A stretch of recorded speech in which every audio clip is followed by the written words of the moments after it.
I didn't want to. I was thinking about it like that's a very bad idea, but he just said that. So terrible idea. Nick's not picking up ideas right now. The poor guy The doesn't even realise what button he pushed properly.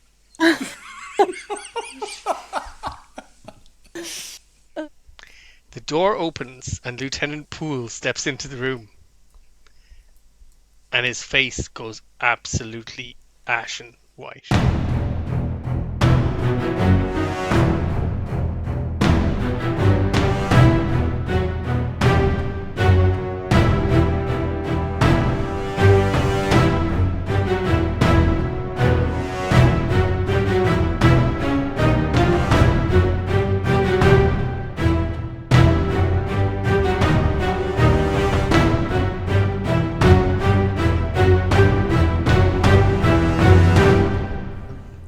We'll do the other thing another time. I haven't thought of an icebreaker this week. Oh no. We're going to do an in-character. I still at some point want to do get to know the players. But we'll continue to get to know our characters, our investigators, a little more. With another one of Michal's favourite kind of questions. The awkward, wrinkly, slightly philosophical. And we'll start with Ruby this time. So Ruby, what do you think, what does Ruby think makes someone a good person?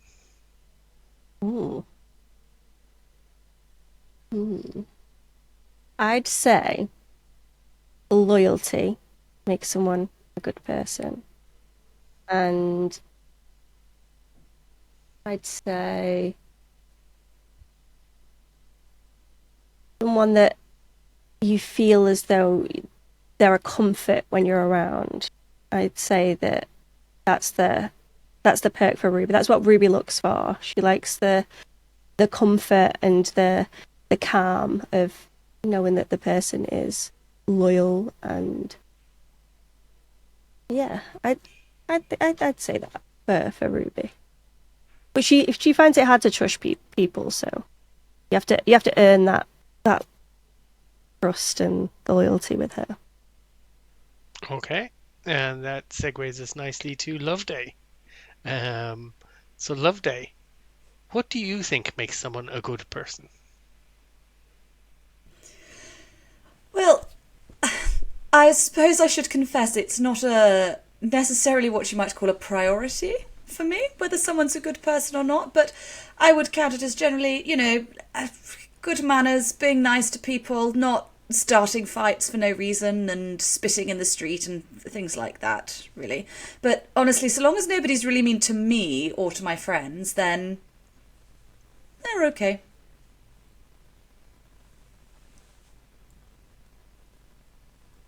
Okay. So for you, it's kind of around the it's their deeds, it's their actions show. Yes. So if they're not actively doing anything that is not good. Okay, cool. Yes. How about Florence? Florence, what do you think makes someone a good person? I would say integrity. Someone who will do the right thing even when no one is watching. That is what makes a good person. Having a moral code and sticking to it. Okay, super. So, okay. And how about for Michal O'Sullivan? What does Father Mick think makes someone a good person? Do you know, as an Irishman and a member of the Catholic Church, I'm probably sick to the back teeth of all these systems for determining who's good and bad. I'd say in Mick's book, anybody who has a strong moral code and sticks to it is an out and out bollocks in his experience. I think Mick looks for ethical codes. And if someone doesn't know the difference between a moral code and an ethical code, you're in big fucking trouble and you better not put them in charge. Mick has an ethical code. Probably gets him in trouble with the church quite a lot because the church has a moral code. But Mick's been around the block. He shot some fellas who probably didn't deserve to be shot. He's not too sure if morals really are the way to go. He's all about the ethics, I think. Quality, eh? What is good and what is not good, Phaedrus? Well, more about competing goods. Which good wins this time? As opposed to... Because the lads who talk about good and bad are generally a pain in the fucking neck. Very good. And it causes more fights than anything else, right? Shame, I think, is Mick's thing. Like, he's just sick of the shame. Ireland will do that to you. So sick of the guilt that he went and joined the church. The church! Time to give some guilt to someone else. It sounded like Friedrich Nietzsche over here, and then you joined the frickin' church. What happened to God is dead and we have killed him? I got it right down. I think he joined the Paulists. I think there were little, there's factions within the church. Okay, very good, very good, very good. All right, so that's a good place to kick in. Welcome everyone to Removal of Masks. We're playing through the epic campaign Masks of Nyarlathotep, published by Chaosium. Love to see you all back. A quick reminder, I'm legally obligated to give. Any interaction is greatly appreciated. Hit like, share, or subscribe. Seeing a nice upswing in the subscriber numbers, very much appreciated. Or feel free to drop us a comment and let us know how we're doing. The investigators have spent a full day and night with Erica Carlyle at her mansion, and they were hoping to perhaps stick around for some more comfortable and safe accommodations. But that didn't go down quite so well. She really does seem quite antisocial for a renowned socialite. Morven and Valentine also went to visit Hilton Adams in Sing Sing and got a whole new perspective on things. Then, however, as they were leaving, things got a little bit more spicy. Does anybody have anything they want to share with us as a little bit of a recap to jog our memories and where we left off, or help refresh on anything we might have forgotten?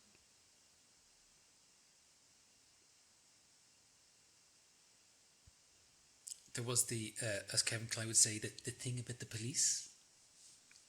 That's right. A little spicy. A moment of a second moment of Keystone Coppery as we tried to frantically reverse away from the police in an enclosed compound.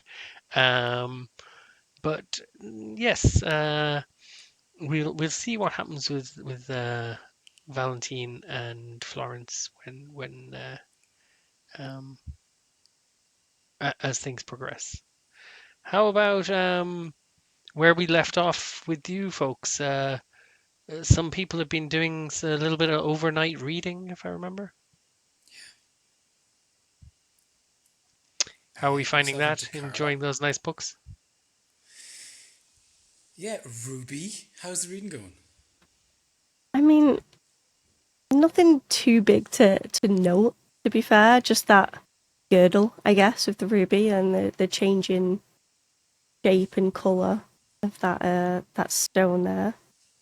But other than that, I don't think there's much more to note from the book that I've read. Just a little bit creepy. Just a little bit creepy. And so far, I think it's Mihal is still reading. You finished Amongst the Stones, didn't you? I did. Very good. And we did your sanity loss. Everything's done with that. Okay, great. So, how about luck rolls? Is everyone in roll 20? Can we get some luck rolls? Yes.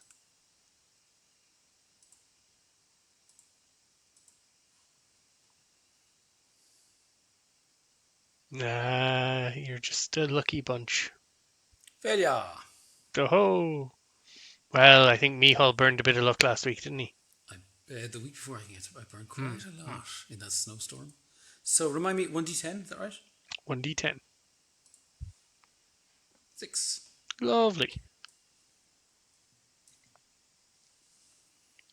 Not bad. Okay. So what we're going to do, we're going to jump in. Late afternoon, or mid-afternoon, shall we say, on Monday. Let me get my calendar out. Wednesday, the 21st of January.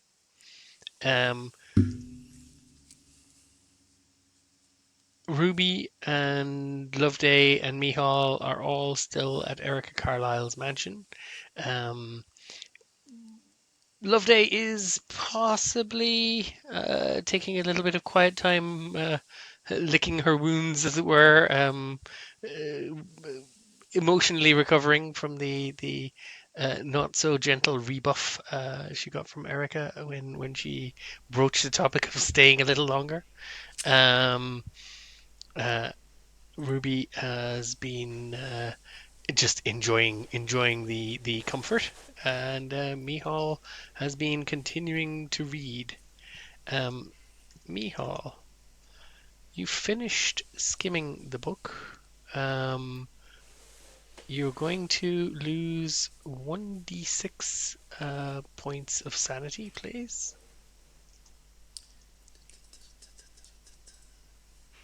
5. Oh.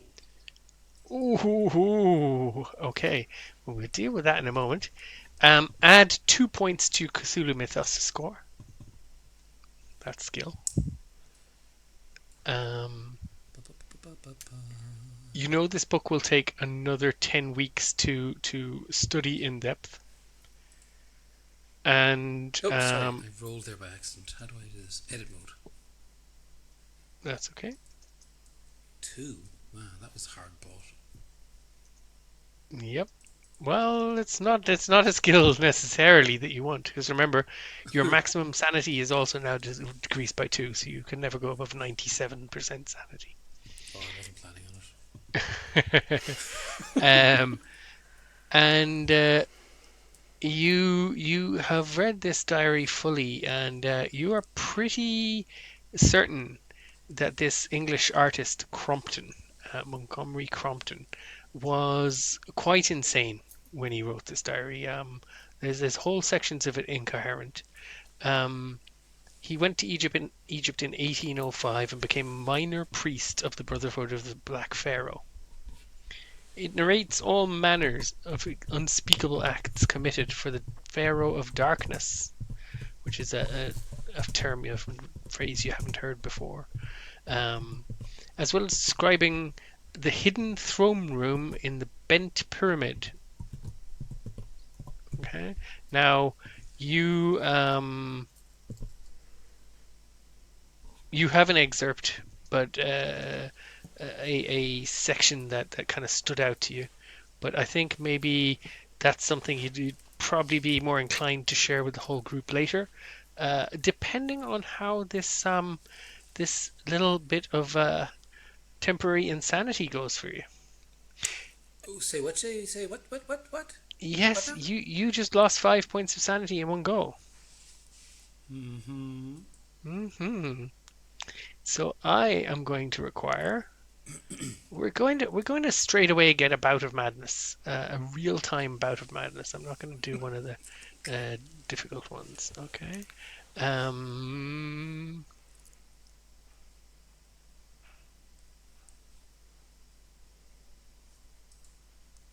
No, roll a d10 for me, please. 3.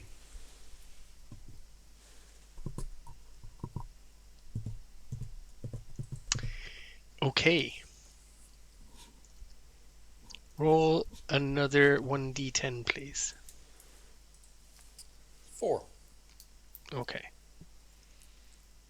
I need to keep track of that. Nothing particular happens for you for now. Well,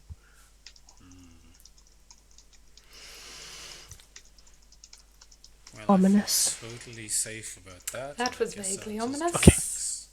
Yes, everything's fine. It's a Everything's fine. creepy book, but nothing to see here. And then It is made of human skin. Like. yeah, there is. Yeah, that alone was quite creepy. But you do hear this is fine. This is fine. You do hear a car pulling up. In fact, it sounds like a couple of cars pulling up outside the front door. And Erica glides into the parlor where you've been sitting and reading, Mihal. Father, the gate's called up, and apparently your friends have brought some guests home with them. Right. Who? Some police officers, apparently. Oh, it's probably Poole. It's all right. He's a friend of ours, I'd say. All right, his I mean, I didn't mean to presume. quite variable term, but yes, it's absolutely fine for you. Feel free to meet them in the front room, but I'll go out immediately. don't bring them into the rest of the house, please. Of course. Thank you. And she leaves you to it. Loveday, you're probably upstairs. You've heard cars pulling up outside as well. You might be wondering if that's Valentine and Florence arriving back. I think I've probably been trying to get through that absolutely enormous book that I took away with me, so I'm gladly going to put that aside and peer out the window and just go, ugh, when I see that there's people with them, because I know that it's just the height of bad manners to invite other people to someone else's house.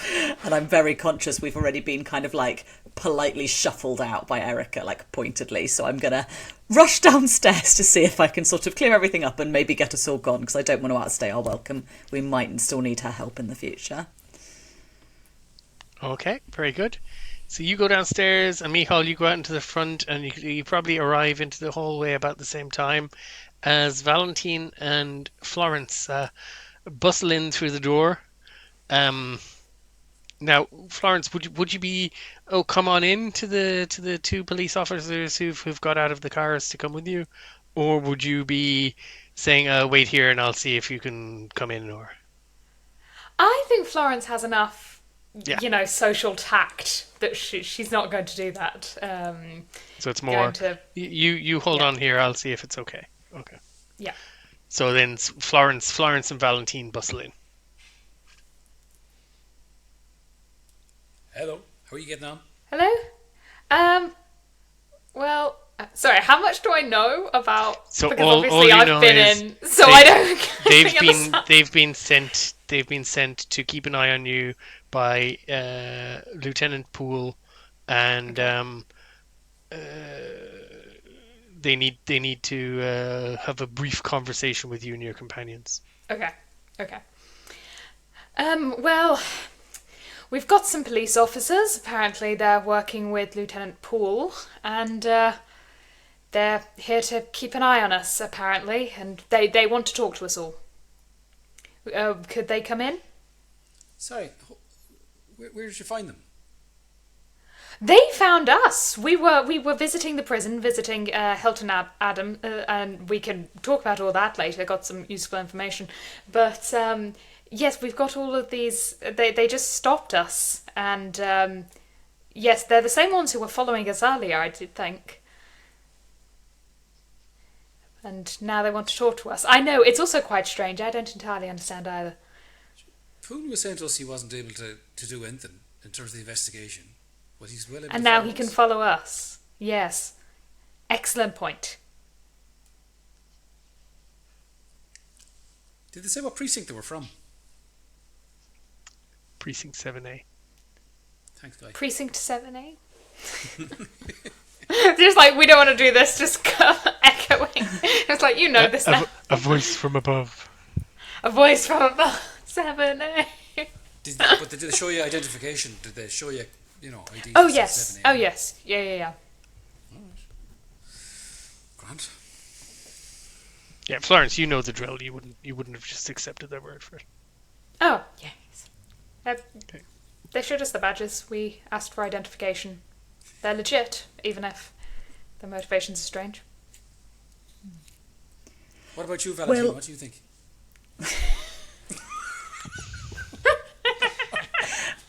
Honestly, I find this very strange, and I'm not sure I want any part of it. Well, 10 out of I 10. reckon before we go any further, we probably ought to go ask Erica if she minds us bringing in a few more people. We are rather inundating her. And Well, she said did it was make all it... right as long as she basically said, like, don't let the cops anywhere in the house except for this room. Like, she was a bit shifty about it, but she's okay. But I would agree that we try not to keep them here for too long and do try to get out of Erica's lovely house. Yes, she's unfortunately made it quite clear to me she would like us gone sooner rather than later. So I'm trying to find us somewhere to stay that might be a bit more protected than where we have been till now.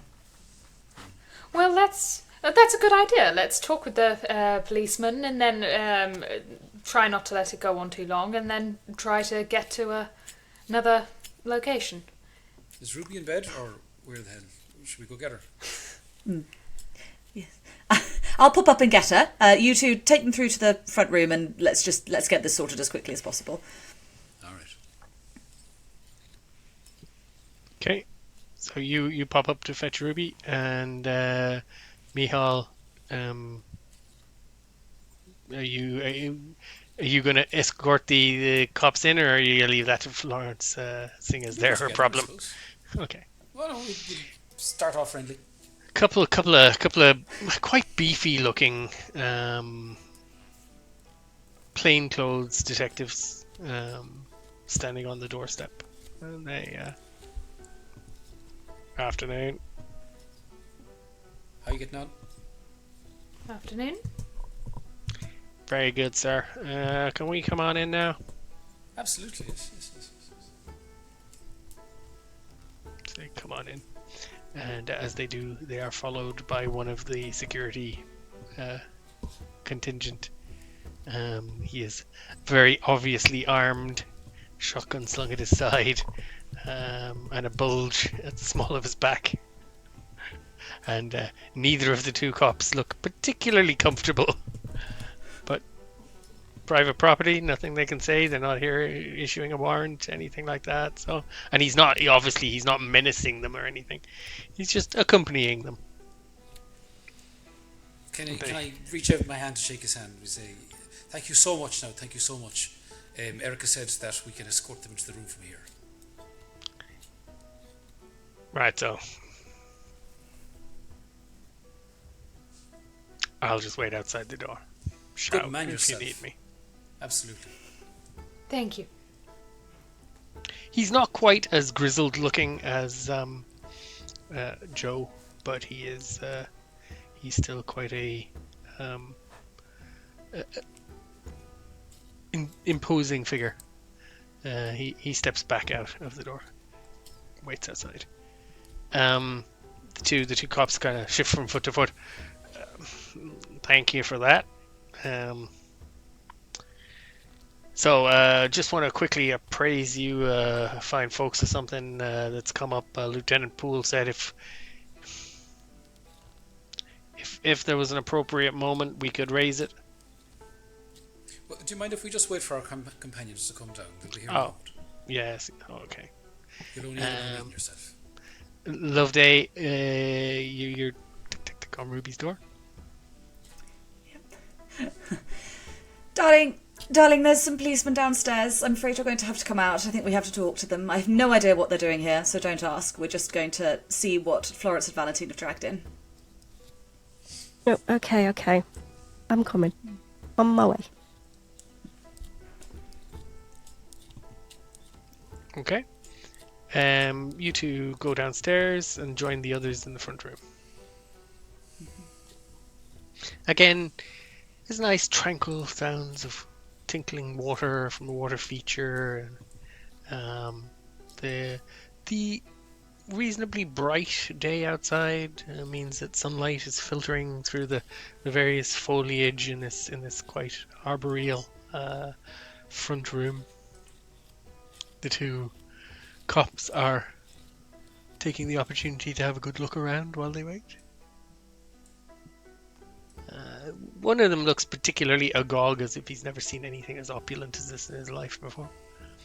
And then Loveday and Ruby arrive, and suddenly they're back all business again. Yes, very good. Is this everyone? It is. Okay, very good. So, not to put too fine a point on it, our instructions were to keep an eye on you discreetly and from a distance if possible. But if in the unlikely eventuality that you were to rumble us, we were to approach you when we got an opportunity to speak in private. I assume this is reasonably private. And he's kind of glancing around because I mean, the room is big, and there's the kind of side doors and windows into other parts of the house, and shuttered sections, and there's big screens and like the foldable screens up dividing the room into different parts, and so he's kind of just got are we alone? It's hard to know, officer. There's, you say yourself the security guards are too friendly to you. I don't know why. Oh, okay, so we're probably as private as we're going to get around here. Oh, okay. Look, Lieutenant Poole was a little concerned. Now he's even the other officers who are with us aren't fully briefed on this. He did a little bit of digging, Miss Fontaine and Miss Llewellyn, based on the report, the what you told him yesterday, and he wanted us to come and keep an eye because it seems like this Madari fellow is bad news. He's known to the police in a too smart enough that we can't touch him kind of way. We know he's involved with nefarious dealings and significant trouble, possibly running some kind of gang operations even, but we've never been able to get near him. He's a respectable businessman as well as working in Emerson Imports as a in the warehouses. He has small businesses of his own. He employs quite a number of the locals in Harlem. But he is, he is bad news. So Lieutenant Poole was a little worried for your safety and wanted us to keep an eye on you. Obviously, once you'd spotted us yesterday, the intention was to approach you. However, he gives the other cop a bit of a glare. At the end, we couldn't be absolutely sure where you had gone.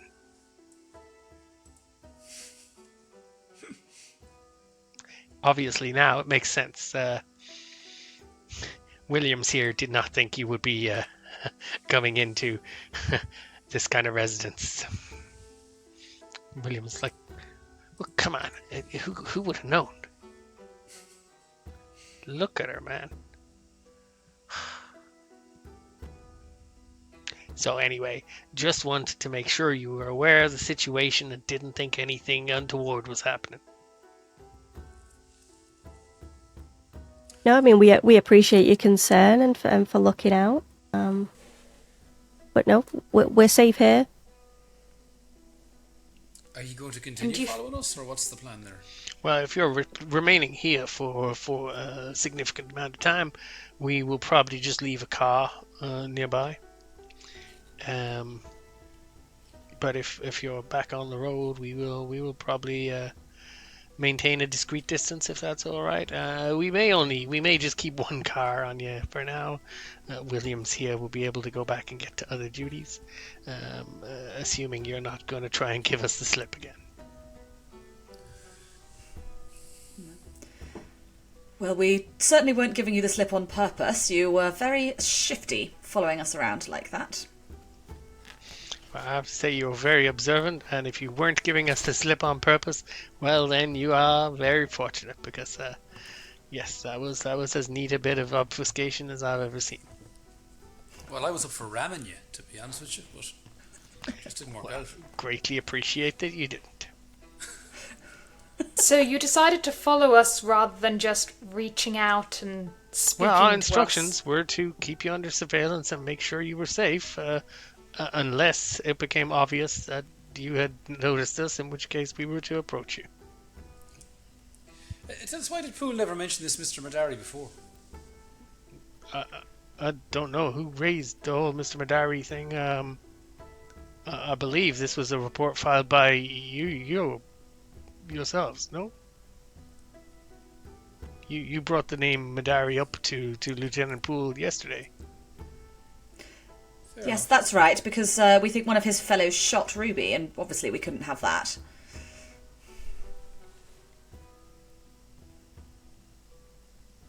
Sorry, above the table, like, only Florence and Valentine know what Hilton Edwards said at this point, right? Oh, sorry. Yeah, only Florence and Valentine know what Hilton Adams said, but also just Well, in very that case, briefly, my very mistake, officer. very quickly above the table as well. Loveday, you had no reason to think Madari necessarily was involved with the cultists.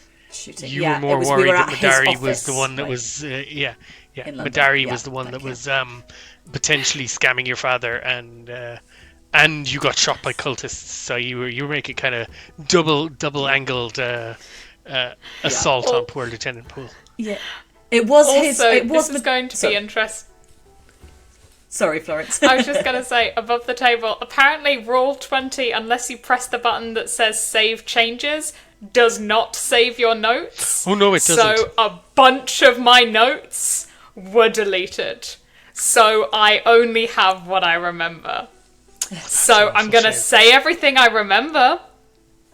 But I know that I had, like, names of his associates in there that I do not remember now.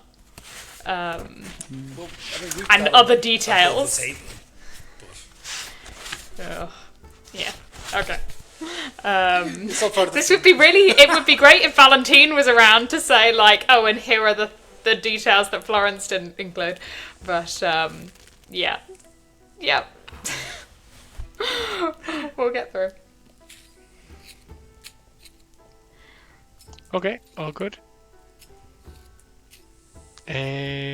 So yes, the officer just says, I think you filed a report on Madari yesterday, and that's what triggered our interest in him. And he works at Emerson Imports, you say? Yes. That's interesting. We've been there. Really now? And what business would you have had at Emerson Imports? Well, we were trying to... we've been through all this with Poole now. We were trying to... we have?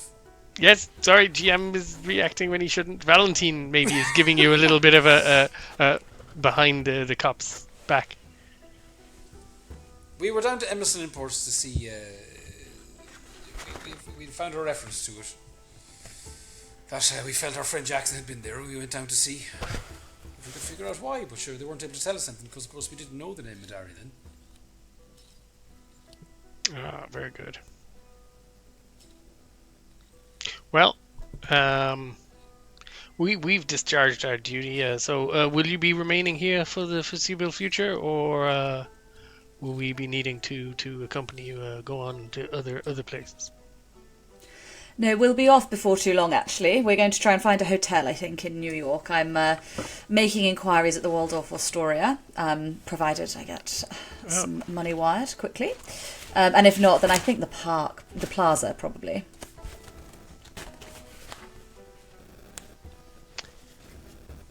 Okay. He's we're very good. Well, Williams, I'll let him go, and I'll keep my distance when you go on back into the city. I won't be getting on top of you. Thank you very much. Thank you, Williams. And sorry, your name? Me? I did. Yes. Sergeant Catch your name. Davis. Sergeant Davis. Very good. Thank you.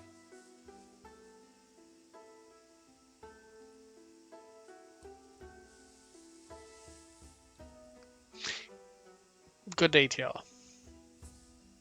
Bye now. And they leave.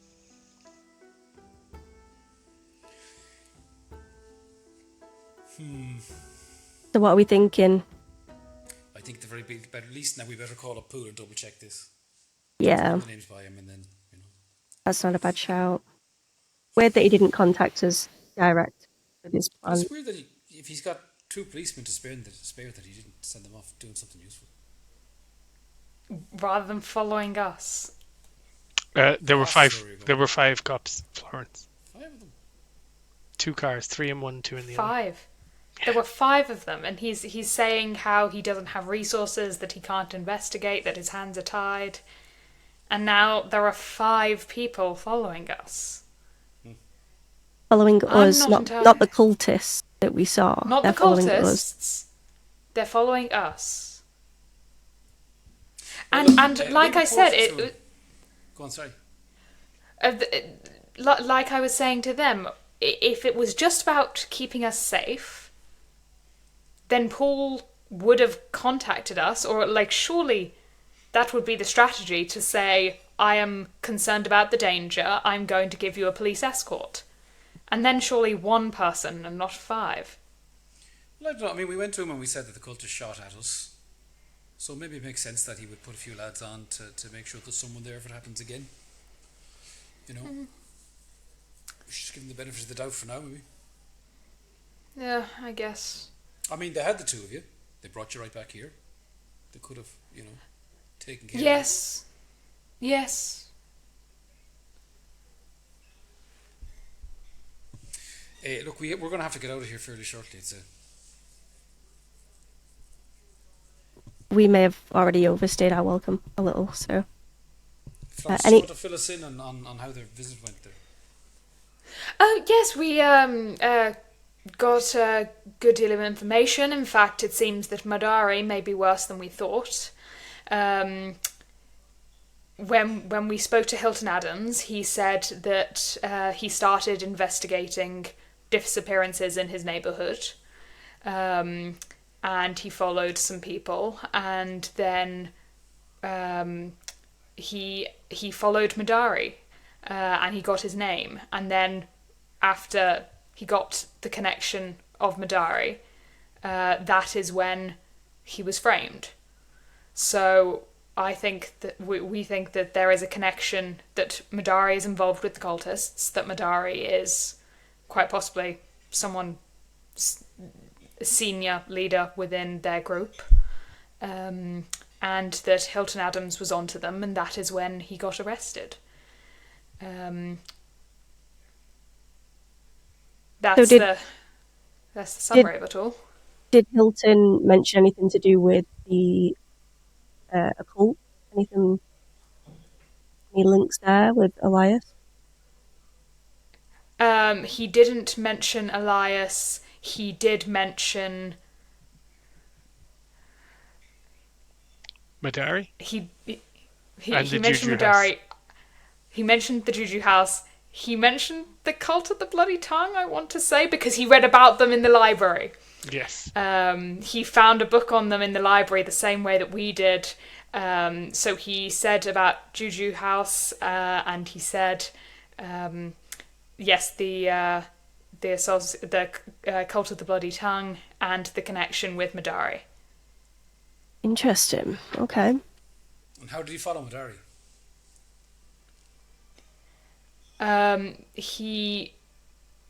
There was people so there were disappearances and there were murders, and him and his friends started a patrol where they were looking for suspicious behaviour within the neighbourhood, and that is how he followed Madari. They hang out at Teddy's saloon. Yeah. They hang out at Teddy's saloon. Question above the table. Okay. Yeah, Do- I've forgotten do- a bunch of details. It's cool. But do we? It's have really hard to play- communicate when you don't remember half the Do shit. we play as if our characters only know what has been explicitly said here? Yes. Is it? Because So anything that has not been said. I'm sorry. Oh no. Although if sorry. Florence, so feel free above the table to remind and ask Florence. Oh, do you mention this? Do you mention this?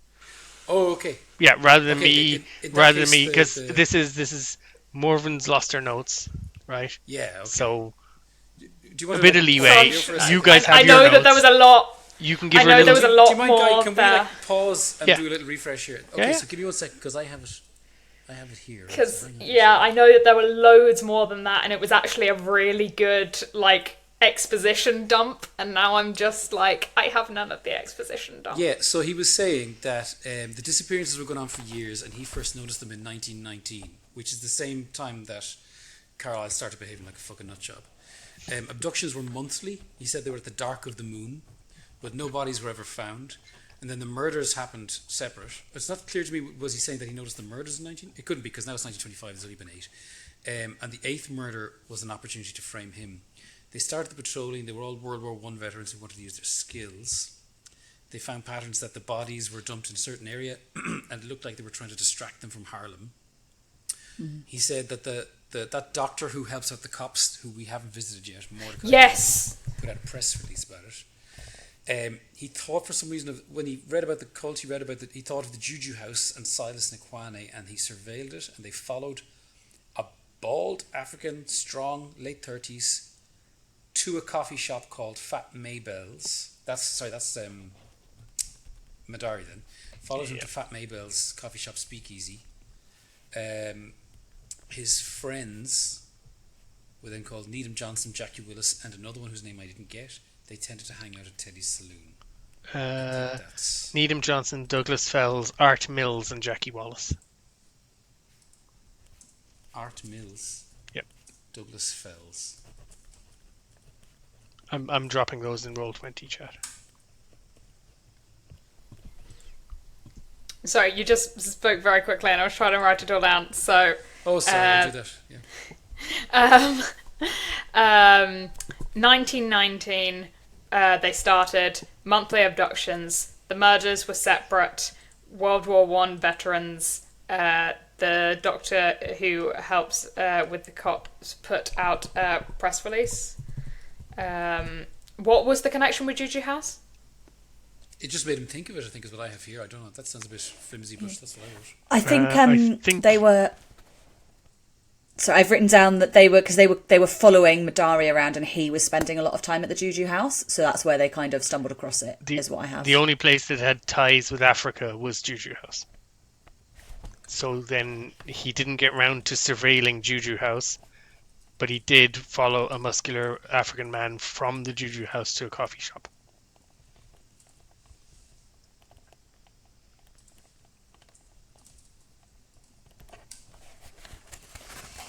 Back into character. So Florence has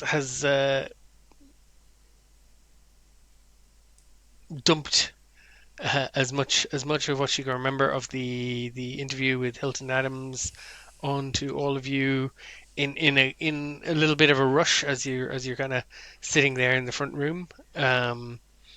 Loveday, you do start to get a little bit itchy feet at this point because it's beyond 3 p.m. in the day, and you still have to get all the way back to New York and find accommodation.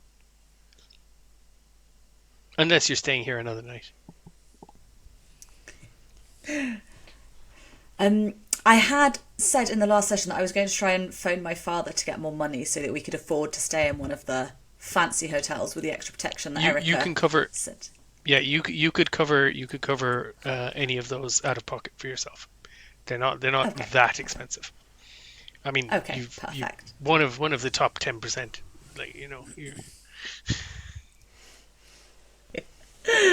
Oh, it's wonderful being rich.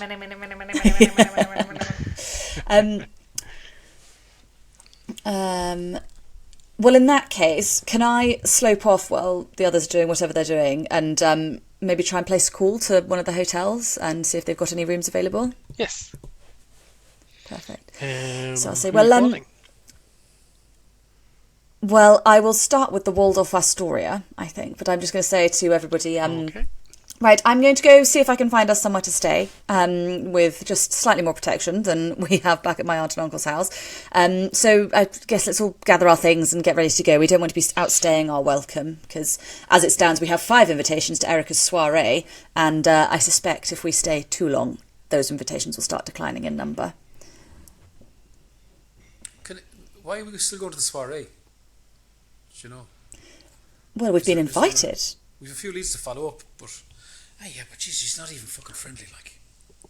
She's extremely friendly, But and she she's may very be- well connected. She's allowed us to stay in her home, and she may have more information. Well, So are you Or folks more going to stay answers- for some cocktails for the afternoon, or... That's so kind of you. But I think we really must be going. We don't want to be forced to impose on your hospitality another night, and the storms could come back round. It's been a dreadful week for Oh, weather. it wouldn't be any bother at all, darling. No, it wouldn't be any bother at all. But of course, I mean, if you've got somewhere to go to, you got somewhere to go to. That totally, I understand fully. It's you're absolutely a fabulous guest. Oh, thank you. Thank you. Could I borrow your phone by any chance? I'm just going to place a call. You've been so helpful. Of course, my house is your house. Thank you. I'm going to trot off to make that call because I know she's not telling the truth. Well, she wouldn't say in public what she'd openly say to you in private. You know, it's like you're. No. Yeah. But I understand all the same. You 100% get the cue, especially your amazing, wonderful guests, because one of the key features of a wonderful guest is that they know when to leave. Yes. Yeah. Yeah, so I'll try the Waldorf Astoria first, because why not aim big, and see if they've got 3-4 rooms. I guess 3 rooms probably. Okay. So you call the Waldorf Astoria on 5th Avenue at 33rd Street. It is a extremely grandiose and salubrious venue. In your research, you've popped over the fact that Roger Carlyle had his 21st birthday at the Waldorf Astoria, and when you call, they're immediately on the case. Llewellyn, you say? Yes. How many rooms? 3 would be wonderful if you have them. There's 5 of us all together, but us ladies can share. So a suite for the ladies? Oh, yes, that would be wonderful. Thank you. Very good. We should give you a suite overlooking 5th Avenue, if that works. And would you want rooms on the same floor adjacent to yourself, or would you rather your people were on a different floor? Yes, as close as possible. Thank you. Of course. So 3 rooms. I'll put one on either side of your suite. Fabulous. Thank you. Yes. Very well. Whenever you want to show up, the concierge will be ready. He'll have your name. Perfect. We'll see you this evening then. And could I reserve 5 seats at dinner, please, as well? Very good. Will you be dining in the grand dining hall, or will you be? Would you like to dine in the small restaurant, or would you like to dine maybe in the lounge? Well, we'll be coming off quite a day of travelling. Which would you recommend? I'm not sure we want to get fully gussied up, you know? Probably put your feet up in the lounge. The lounge would be wonderful then, thank you.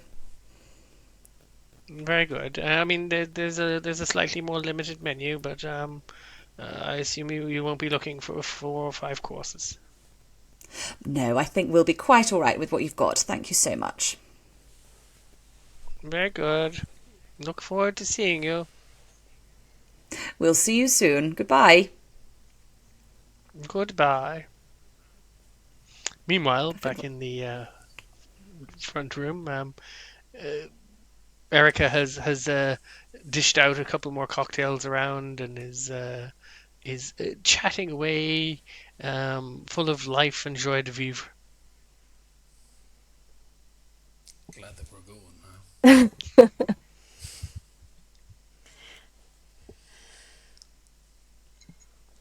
So, do you think there was anything useful in those books? Madness, nonsense. You know yourself. Yes, it did seem like such. But we do appreciate you giving them to us. Well, of course I'll do what I can. I mean, it is a tragedy what happened to your friend. And your brother. Yes. I've come to terms with that many years ago, and honestly, I would rather those coals are not raked over any further. I felt there was a bit of beef there between the police officers and your own security guards. They didn't seem to like each other very much. Well, what are the police officers going to do for us? Surely they protect you. I mean, you're a very wealthy woman. There's a lot of people out in New York would like to. Hence the security. Have they let you down, the police? Have they? Again and again. My confidence in the police is rather shaken, you could say. What happened? Life happens. And she changes the subject smoothly. And Loveday, you come on back in. Righty-ho, everybody. We've got 3 rooms at the Waldorf Astoria. So what do you say to one last cocktail and then we can get going? And I've booked us in for dinner tonight in the lounge, which sounds rather lovely. Jesus. Erica, you wouldn't like to come into the city and join us? Out, I am. Oh, I do keep a room in the Waldorf Astoria, so I might pop in tomorrow. Oh, well, it would be wonderful to see you. Just let us know if you're coming. Well, sorry, that was a very 21st century thing to say. Apologies. Just make sure the front desk gives us a ring if you do turn up. We'd love to see you. Just send a text, darling.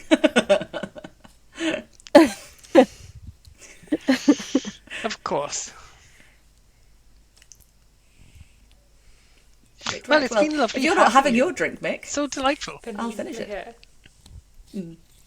Thank you for having us to stay. Valentine says, I will not have another. 2 was plenty. I'm driving. Very smart. We do not promote drink driving. The 1920s was a very different world. People did all sorts of foolish things.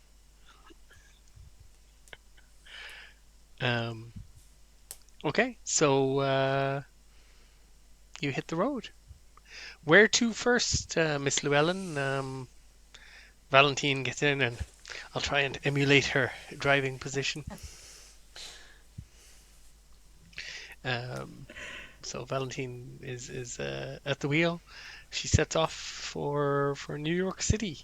It will be about 30 minutes today because the conditions are much better after the sleet broke up the snow overnight.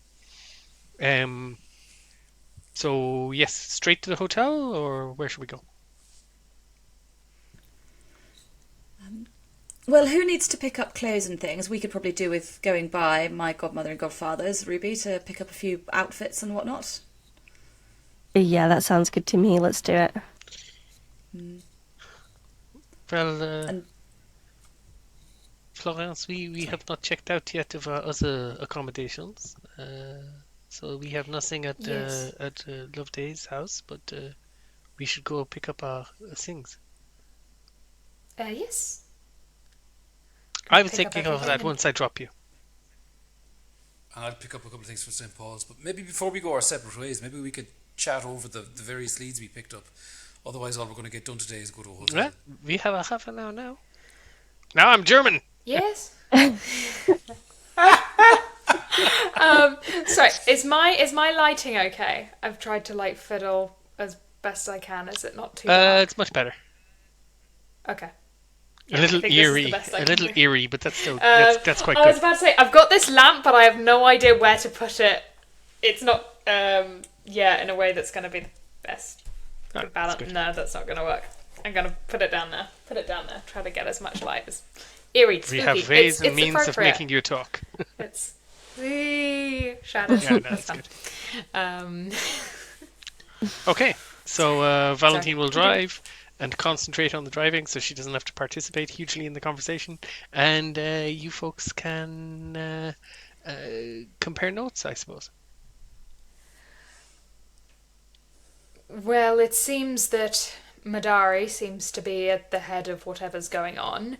It seems that the doctor that the police were consulting seems a potential lead to explore. Hilton Adams' wife, Millie, who we still haven't spoke to, may have more information, or she may just have the same information that Hilton gave us. The same can be said for Hilton's friends. The Juju house, we still don't know that much about, and we didn't know that Madari was involved with what was it called?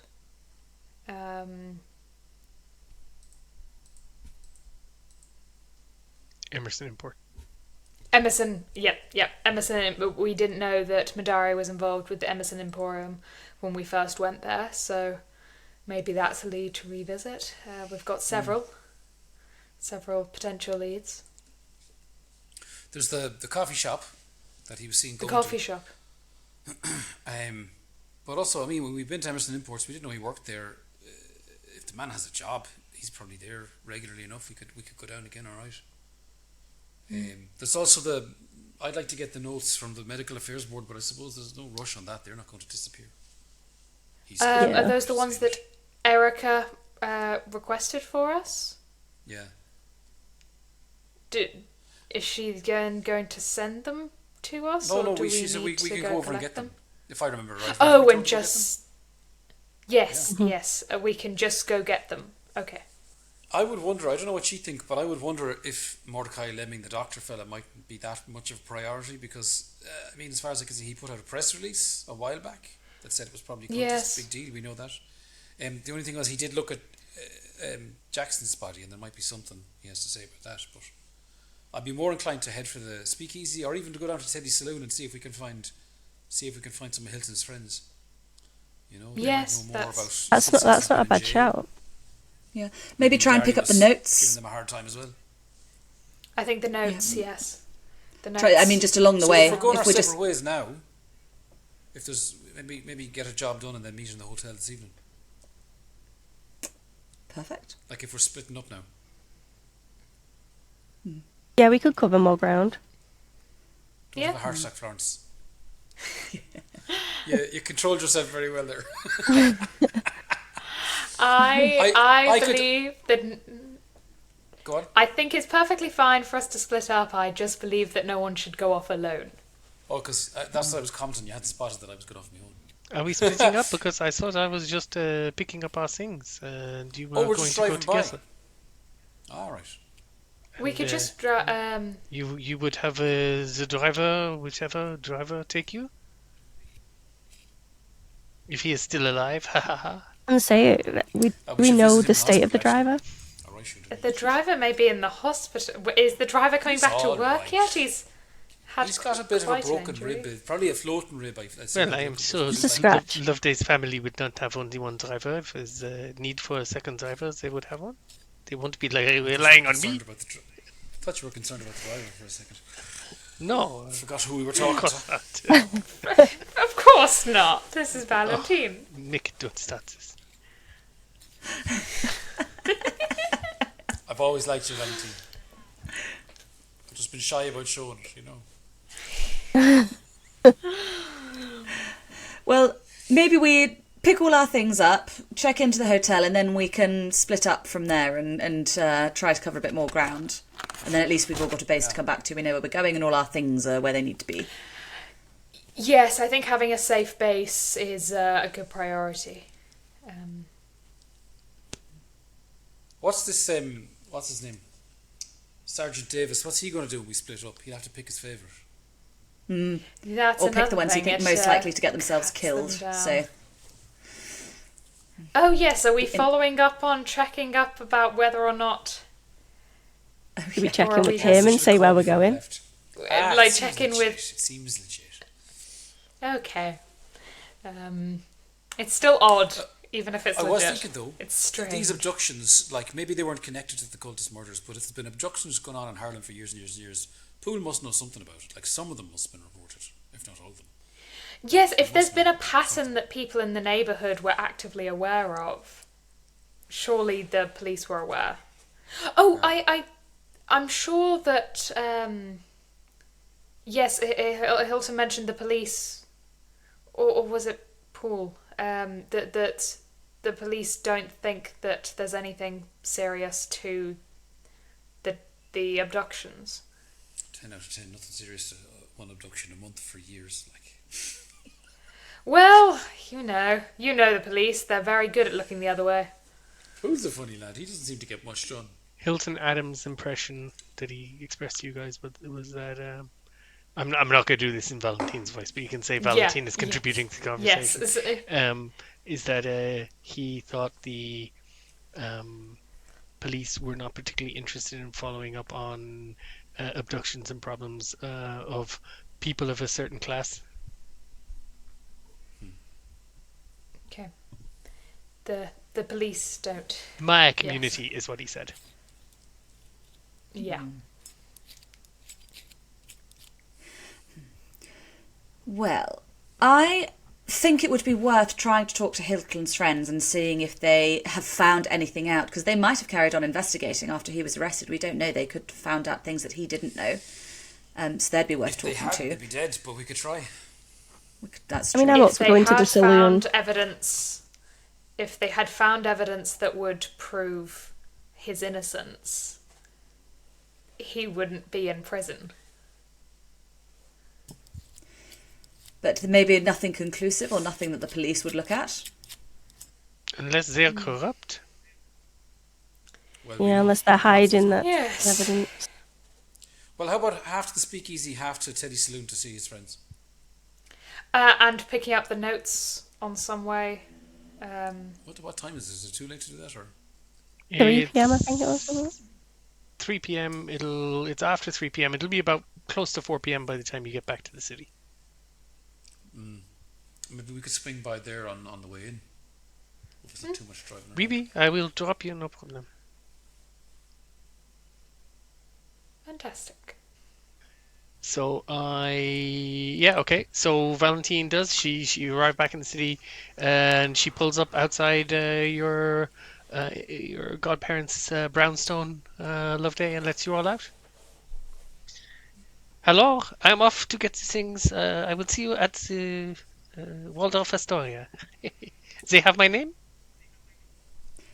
They're waiting for you. Puff. Au revoir. She was delighted to get off for a bit of time alone.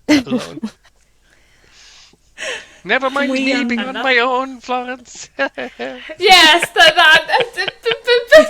she's going to get murdered. And out she goes. Can we She's going to It's get Valentine, it's murdered. can we see if we can see Cultists a bit, or- can we see if we can see Sergeant Davis tailing us and just flag him down to be like, can you go follow her? Because we're fine, like we're all together. Yeah, in the one place where the cultists know how to find us. Yeah. Yeah. Wait a second. Yeah, actually, I don't mind them being around No, right now. you don't spot the police at all. There's no sign of them. Damn. Choose now to be good at their jobs. He's been doubly careful now. Because we embarrassed him. Okay, so you're currently standing out on the sidewalk. Next steps? So what's the plan? Are we organising another one of your many cars? Is that it? I think so. Well, why don't Ruby and I pop inside? We can phone Poole and just check that these policemen are legit. And then I can also try and phone to see if we can go pick up those psych notes on our way somewhere else. Do we want to go to the speakeasy immediately, or do we want to try and gather some more intel? Because if this is somewhere that Madari's hanging out regularly, it might not be somewhere we want to plunge into right away. Yeah, we sort of plunged into a few places, but I don't know, maybe we could surveil it, or I suppose we need an overall plan here, because even if we spot him, what are we going to do? Jump on him? That's another thought. We don't know. Yes, we don't know who he'll have with him, how dangerous he'll be, so we maybe don't want to. And just because we go doesn't mean he'll be there. Yeah, even what's our end game? Are we going to shoot him? Are we going to make a citizen's arrest with no evidence, or what's the plan? Let's start with the I think we need to conversation. know more about him. I don't want him to know that we're onto him yet, though. He strikes me as somebody who's a very dangerous enemy if he's got Hilton Adams locked up and Jackson's been killed. So I think we maybe try and chase down our other leads, and we leave speaking to him as our last thing that we do. All right. Well, let's talk to Hilton's buddies and get the files anyway. Perfect. So should we all pop inside, and Ruby and I can gather up our things, and maybe does one of you two want to use the phone, and we can see if we can just put that call in to Poole and make sure that these policemen he's sent are actually policemen he's sent. Sounds good. Let's do it. I don't mind ringing Poole if you'd rather. I don't mind. Well, also Florence and Mick could pop in with us unless they're going to head off to get their own things, and one of you two could phone while we pack. Yeah, well, I'm grand for things. I'll swing by tomorrow or something. I wear the same thing every day. Perfect. Yes, I think Valentine is getting our things. Well, I only have a few outfits to pack, so we won't be long. So you'll be half an hour. Okay. Plenty of time to make a phone call on the bright side, and we could call for tea. So, Ruby, you're calling Poole, is it? I can do if you think that's the good shout. Might as well. No harm. Yeah.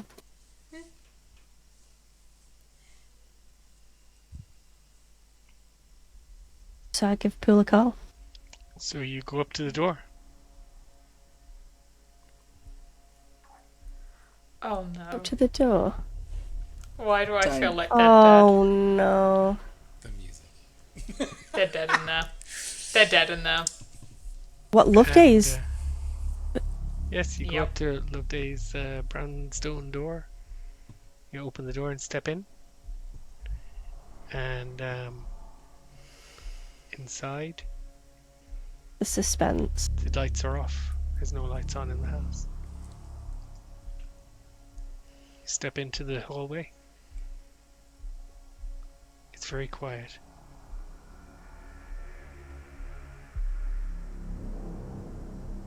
Doesn't seem to be anyone here.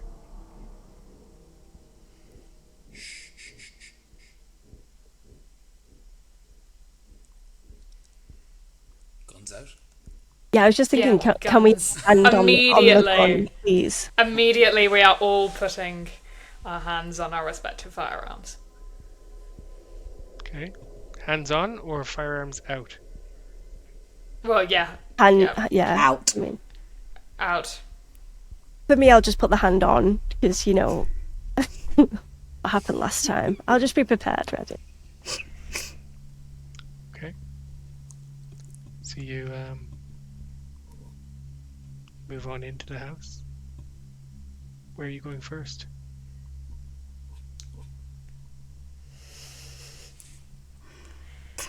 Probably just start checking rooms, starting from the bottom, right? Okay. So you go into that front room you've been using as a kind of HQ. It's trashed, turned over, things thrown about all over the place. Your corkboard is pretty much stripped of a lot of what was on it.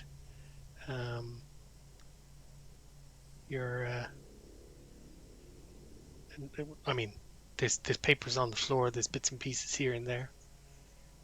But certainly nothing's still up where you left it. Could I do a listen check and see if I can see if there's still anybody in the house? Go for it, listen check. Standing out in the corridor, kind of ears pricked. A regular success. Don't hear anything. It's silent. I don't hear anything, guys. I think whoever's been here is skedaddled. We better check upstairs and see if everybody's safe. Okay. Can I close and lock the front door? Yes. Yeah. So you go to close and lock the front door, and you realize that the lock is actually completely disengaged.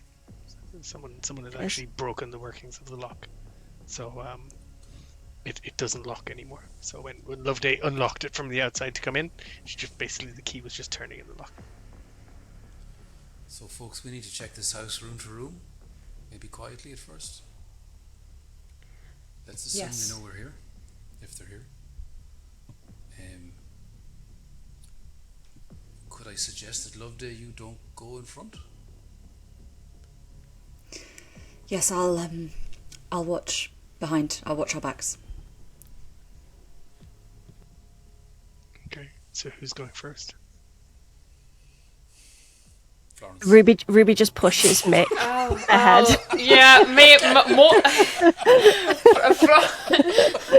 Just Florence you and Mick go, at the Mick. front, Ruby and Loveday at the back. Okay, double file. Florence and Mick, the snowstorm survivors. Okay, side by side you move Yeah. forward up the corridor in the dark. As you move into the house now, with the slowly losing light outside, it being late in the afternoon on a winter's day, no lights in the house, no lights on means you're not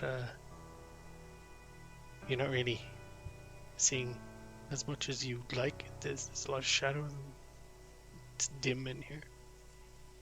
Ruby, Do you go to the Ruby, What's up? What's up? don't shoot me. I promise I won't. I promise. Not again. Not again. You go look around the living rooms and breakfast room. What do you think? Lights on in each room. What do you think? Put the lights on as we go. As we go. As we go.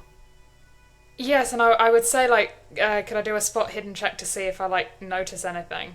Yeah, go for it. Like, if there's been someone digging around. And so whose turn are you turning on the whole light?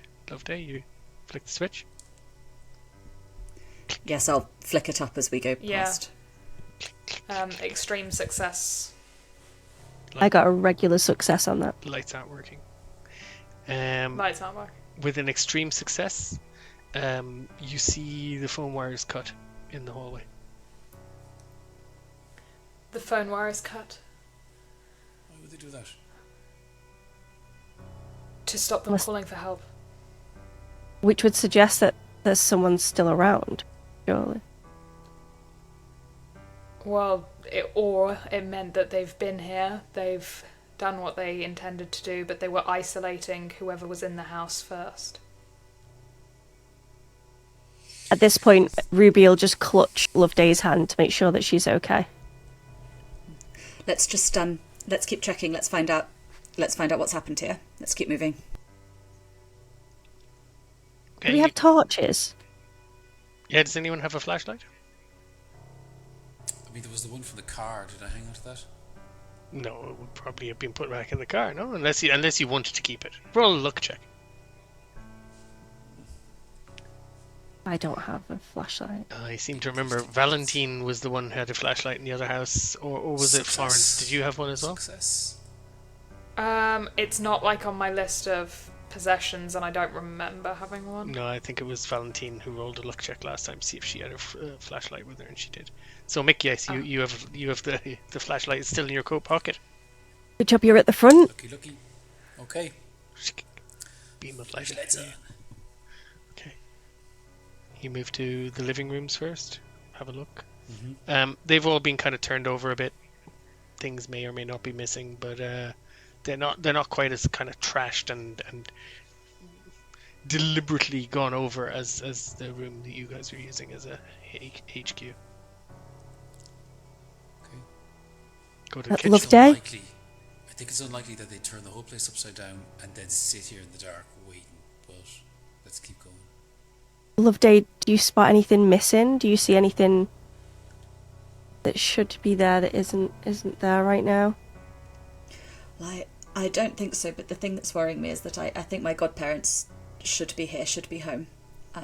So I think we should keep looking and see if anything's happened.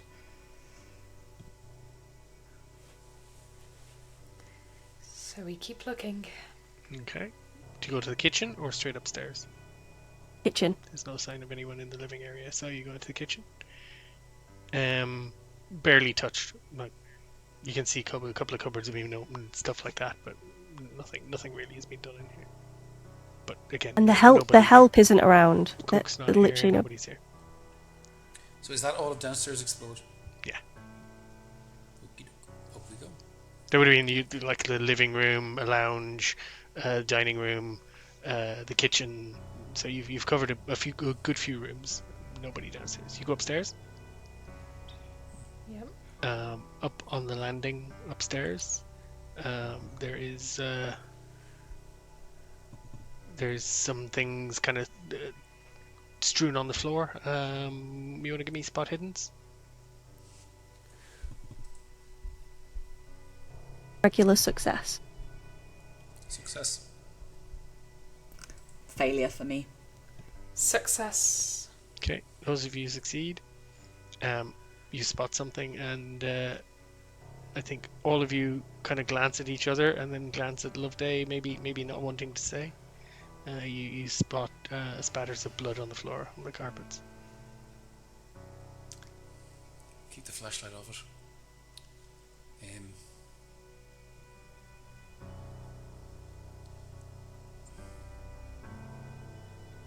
Are we heading towards? Well, I think we keep going. are we going to say it to Loveday? No, I think we just keep going. We just keep. Okay. That was a little bit above the table. We'll let that one slide. Okay, so you head into. Well, we're a little bit further ahead. It was a whisper to me. Okay. So you head into the first of the bedrooms.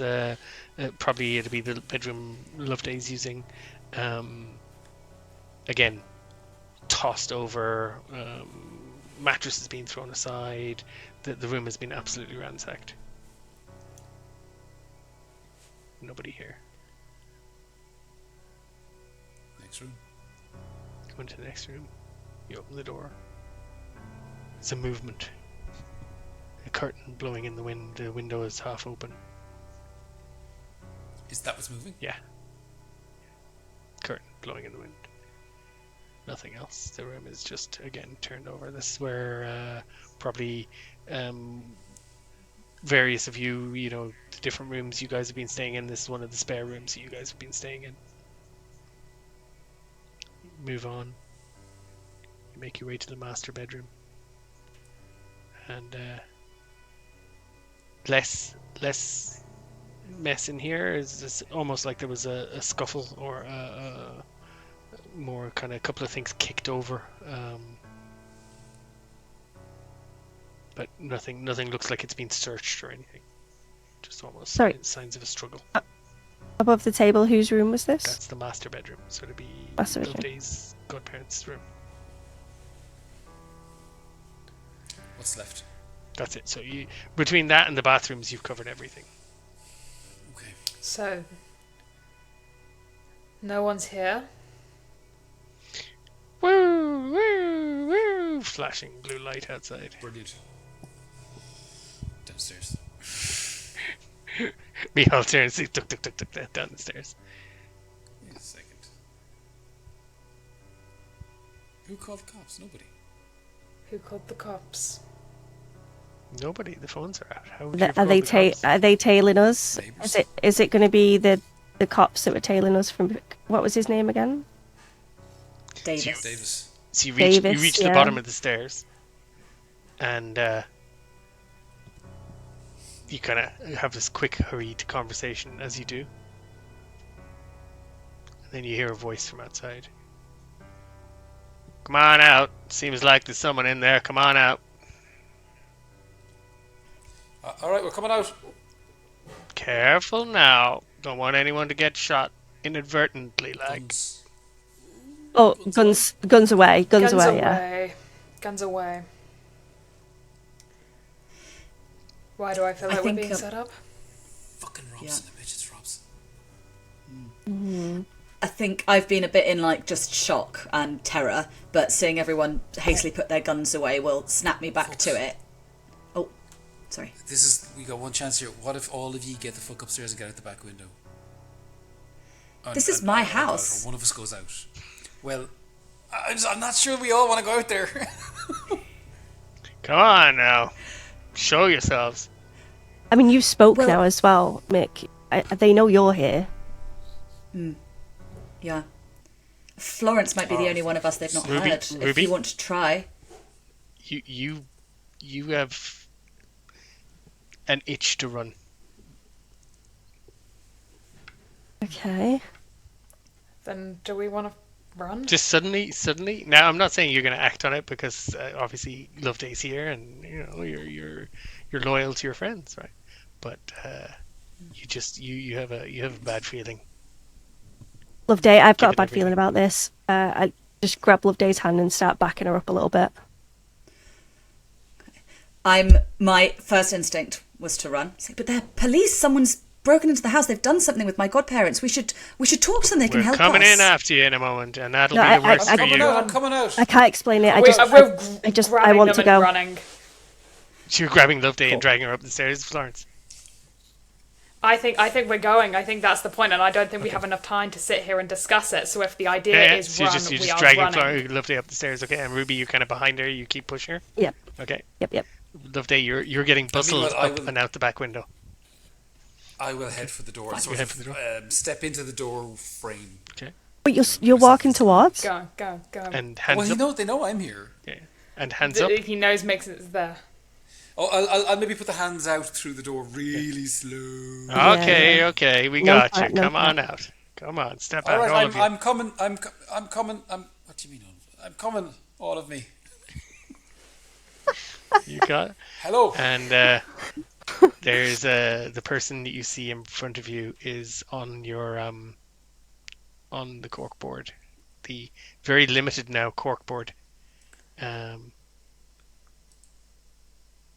Oh, he's pretty. We're here investigating a disturbance. Thank God you arrived. Well, there's nothing urgent. The family that live here are currently down at the precinct having a chat with my men.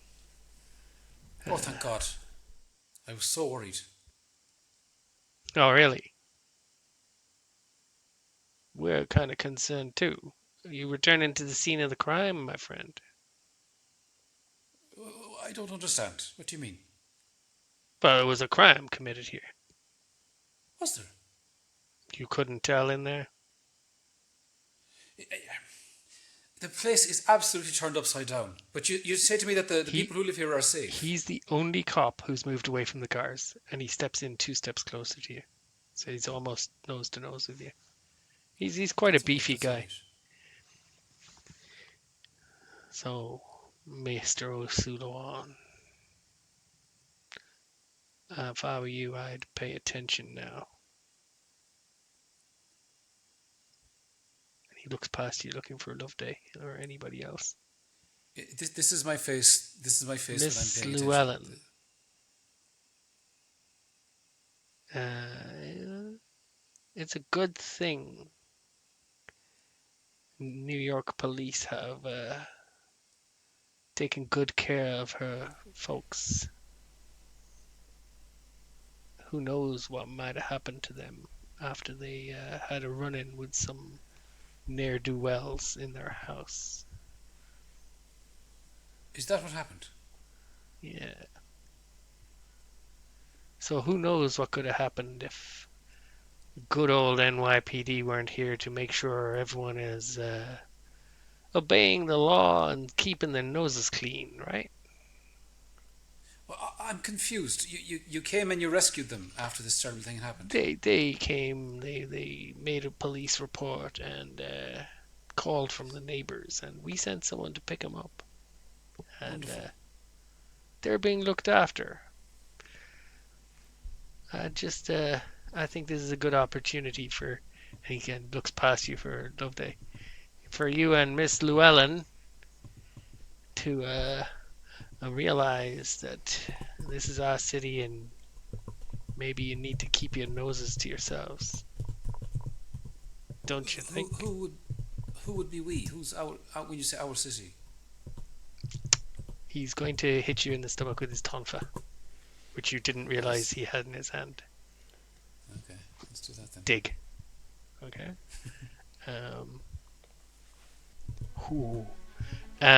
So you get a nudge, Miha, in your sternum, as he kind of tries to give you a dig with the butt of his nightstick, and but it doesn't like come across as a blow. You're pretty sure he intended it as one, but he didn't get any weight behind it. So just kind of more annoying than anything else. Ah! Oh, Jesus Christ! Oh! Whew. Let that be a warning. Oh my God! Priest or not, you keep your smart mouth to yourself. Keep your nose out of everyone else's business. So maybe I will. head on back to good old England. Oh, you motherfucker!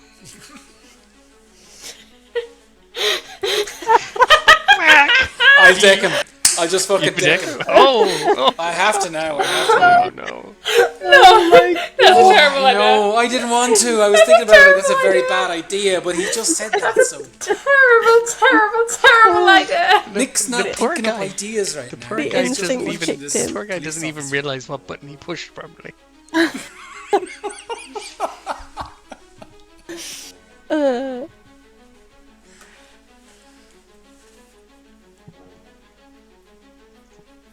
Is it, what, you need a brawl from me? Yes, or? brawling, please.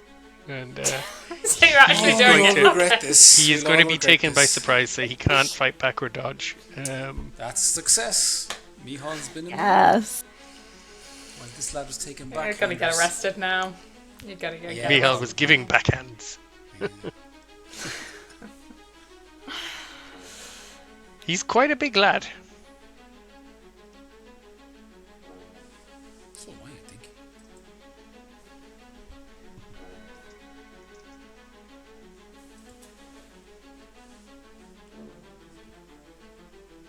think. So could you roll damage for me, please? 1d3 plus your damage bonus. Do I not get a bonus for pretending to be hurt from his hit now? No, I just helped you to hit him. That's why he's surprised. 1d3, is that it? Yeah. Plus whatever your damage bonus is. Shut it. 3 points of damage. Where do I find my damage bonus? Combat. It's one of the top attributes across the top of damage bonus. I don't think you have one. Probably not. I don't see it anywhere. I need a little bit of help here. That's a weapon. If I go to combat, is that what it should be? Yeah.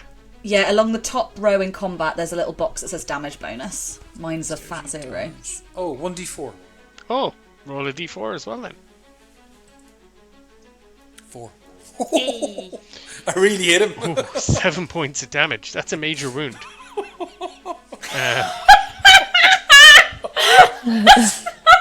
Okay. He shouldn't have said it. He shouldn't have said it. We just had a fucking civil war. He shouldn't have said it. It was a very sore Okay. subject.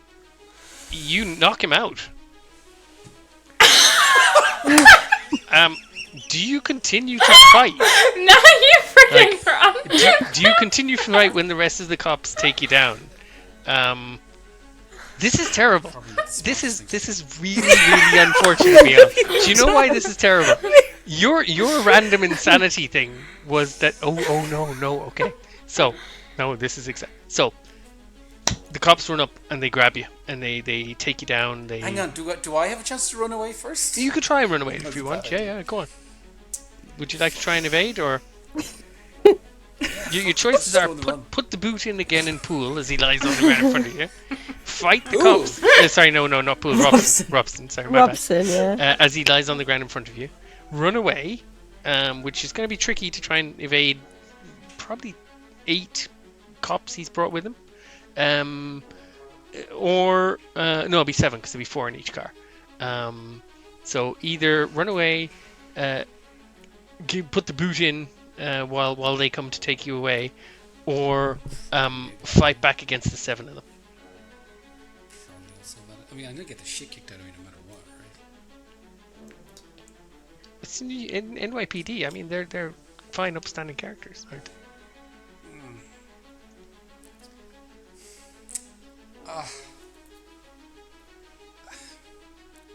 Fuck it. Okay, no, I guess I better just stick the hands up and say okay. Okay. So you kind of step No, back. fuck it, I'll run. Okay, go on, run for it. Give me. Run! Michal sticks his hand up. Looks like he's kind of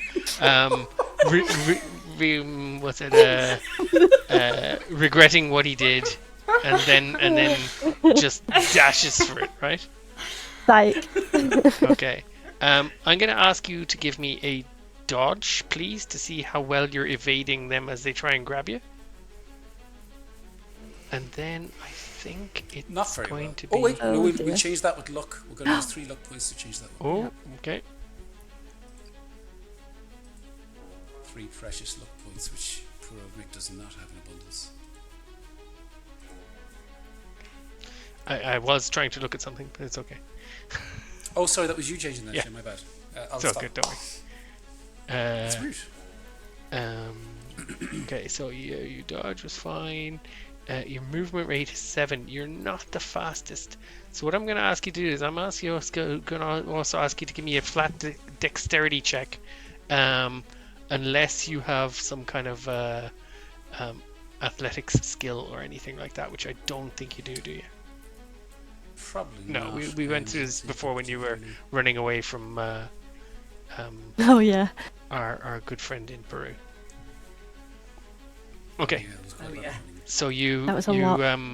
Hard success on the dexterity. Thank you. Okay. Mick. So you duck and weave and dodge away from them as they try and get hands on you, and next thing you're just sprinting off down the street as fast as you can. They are thundering after you. There's like seven NYPD beat cops charging down the street behind you. You kind of as you're reaching the next intersection, a car skids up in front of you, and a door swings open. One of backward opening doors swings open in the back, and you hear a voice, "Get in, quick, get in, come on!" I will do that. You just jump in, and To a stranger! and the Stranger! car peels off. Yeah, Stranger! okay. Yeah, the I car don't give a shit. Like, chances are this is a better than where I am. car right peels now. off down the road. Okay, and they bring you to Precinct 7A, and bring you to Oh, this is Lieutenant David. Poole, Okay. Okay. because this is I'm your glad I this didn't is take the gun. yeah, this is This was Davis. Davis. Yeah. This is Jesus the nice Christ, I'm cop. glad to see you. He was keeping an eye, and he saw this happening, and he was like, "Jesus, nothing." Oh, well, he's running to me, and along the way, he's like, "Where's everybody else?" Meanwhile, ladies, over to you. Loveday, you've been bustled up the stairs and bundled out of a back window out of your house. Could everyone please give me climb checks? There's no fire escape here. Oh. This is down onto a rear, what used to be an outhouse roof. Ooh. Now it's just a little roof success. at the back of for tools and Oh, no. utilities. A fumble!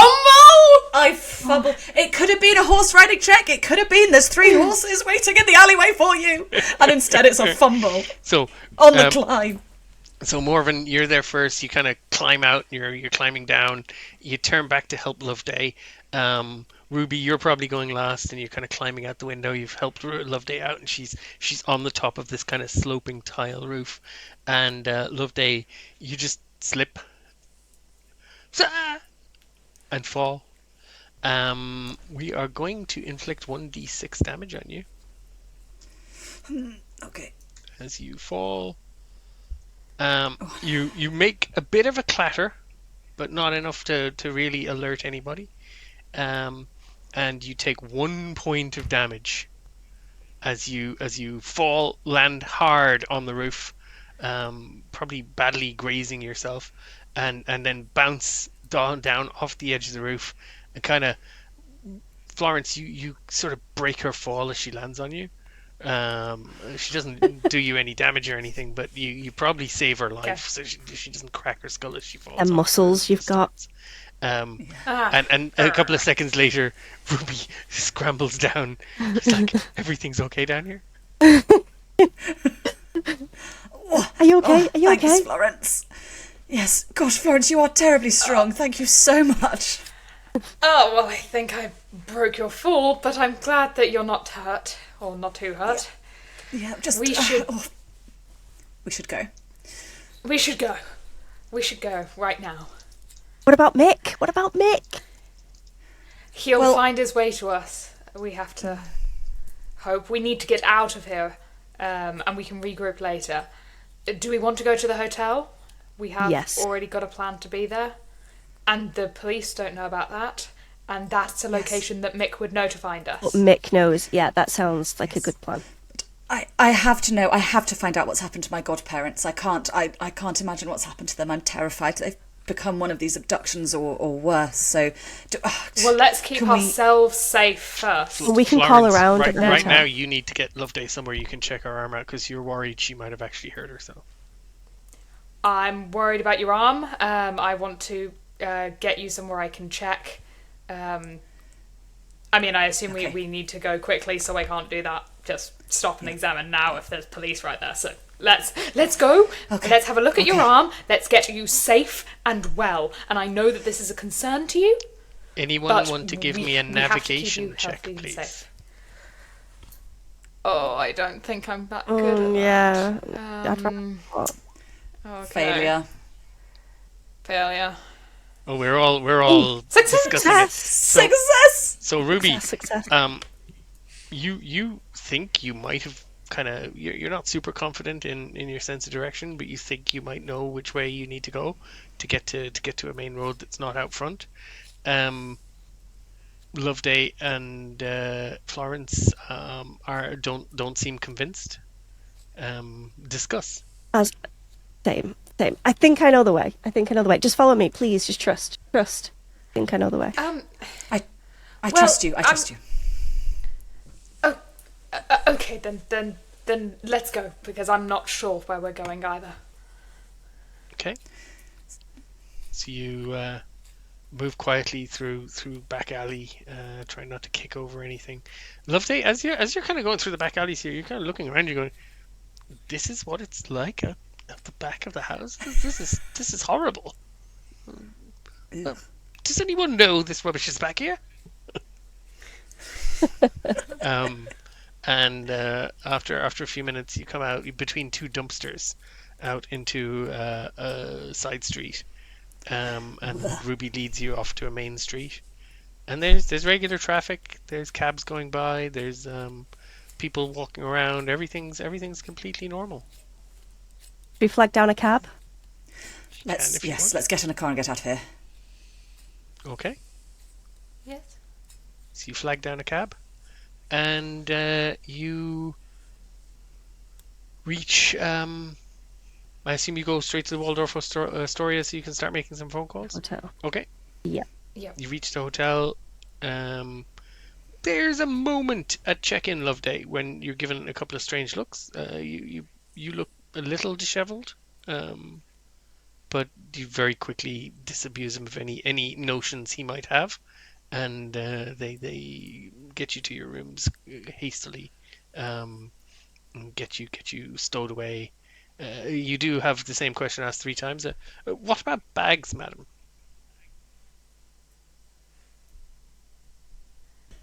Listen, it's been quite a day. I will worry about my bags later. Well, Just can to we our send rooms, someone please. to get bags for you, or is there anything you need? We can. I mean, the shops will be closed, but we could probably arrange something. We could have someone pick up some clothes for you. Oh, yes, do you know, that would be wonderful, thank you. I can't tell you what an afternoon we've had. Just Very good. enough for the 3 of us and thank you. Someone will call up from the desk and take some sizes, and we'll get you a couple of changes of clothes for each of you. Marvellous, thank you. Thank you. So for just checking in, like, what was the plan with Valentine? She was going to meet you be here. coming Yeah, here? at some stage. She was going to meet. Okay. Once she's picked up the stuff at some from stage where you guys were staying. Remember, you were staying in like a so YMCA equivalent Yeah, or something little- like that. Yeah, little yeah. mom and pop Okay. side hostel. Can I would call say after as soon the? as. Sorry, Yep, you go ahead. sorry. Can I call after the chap who sort of checks and say, "Oh, and we're expecting a fourth and a fifth. If you could just keep an eye out for a Valentine." This is the bellhop now who's Father brought you up to Nihil the room. O'Sullivan. He's like, "They'll take care. Yeah. Don't worry. They'll take care of them." Thank you. Thank you. Thank you, he says, waving the kind of hand that has the tip in it that you gave him. I'm gonna tip him. Yeah. Yeah. And Okay, how's your as how's soon your as arm we're- as well? We As soon to as find- we're alone, I want to do a first aid and looking at your arm. Do you want so to can I do a- assist Ruby? Oh, You could both Yeah, I probably could do roll that. and see if either of you succeeds. You See succeed. who's. Because oh, not great. Aw, I'm meant Can to be good I- at that. Can I also roll to see if I can see what's wrong with me? you could try and assist them. Yes, Is that allowed? You could try and assist them.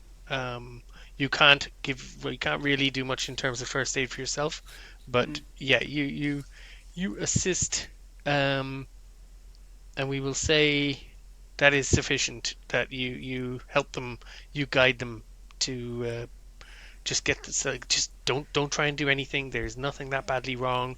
Some warm water, just want to rinse it off, and it might need a stitch later, but for now we'll just put a strong gauze over it and tightly wrap it. It'll be fine. Okay, and they do that, and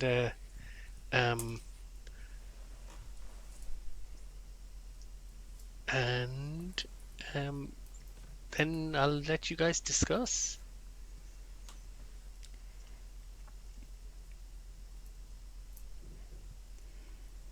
Right. Where do we begin? If We need to call your- somebody. Who would your godparents have gone to? Because we didn't find them in there. They weren't there. So if something happened and they needed to go stay with someone, who would that be? Well, I mean, they'd probably just call the police. They'd run to a nearby house, I would imagine, and call the police. So we can't. And we should call Poole, right? We should call Poole. We should. You should call Poole, Ruby. He likes you. He won't help me. I can do that. Anything for you. Anything. So, with regards like phone, can we just use the hotel phone? That's completely fine. Or do we have to go to reception to make a call? I'm going to say, apropos of nothing, that the Waldorf Astoria would have had phones in the bedrooms by this stage. Certainly a suite like this. This is a bougie hotel. I think we can say there's a phone. There's probably a phone in the ensuite bathroom. Right. I'm going to make a call to Poole then, please. So, operator gets you through to Precinct 7A. You ask for Lieutenant Poole.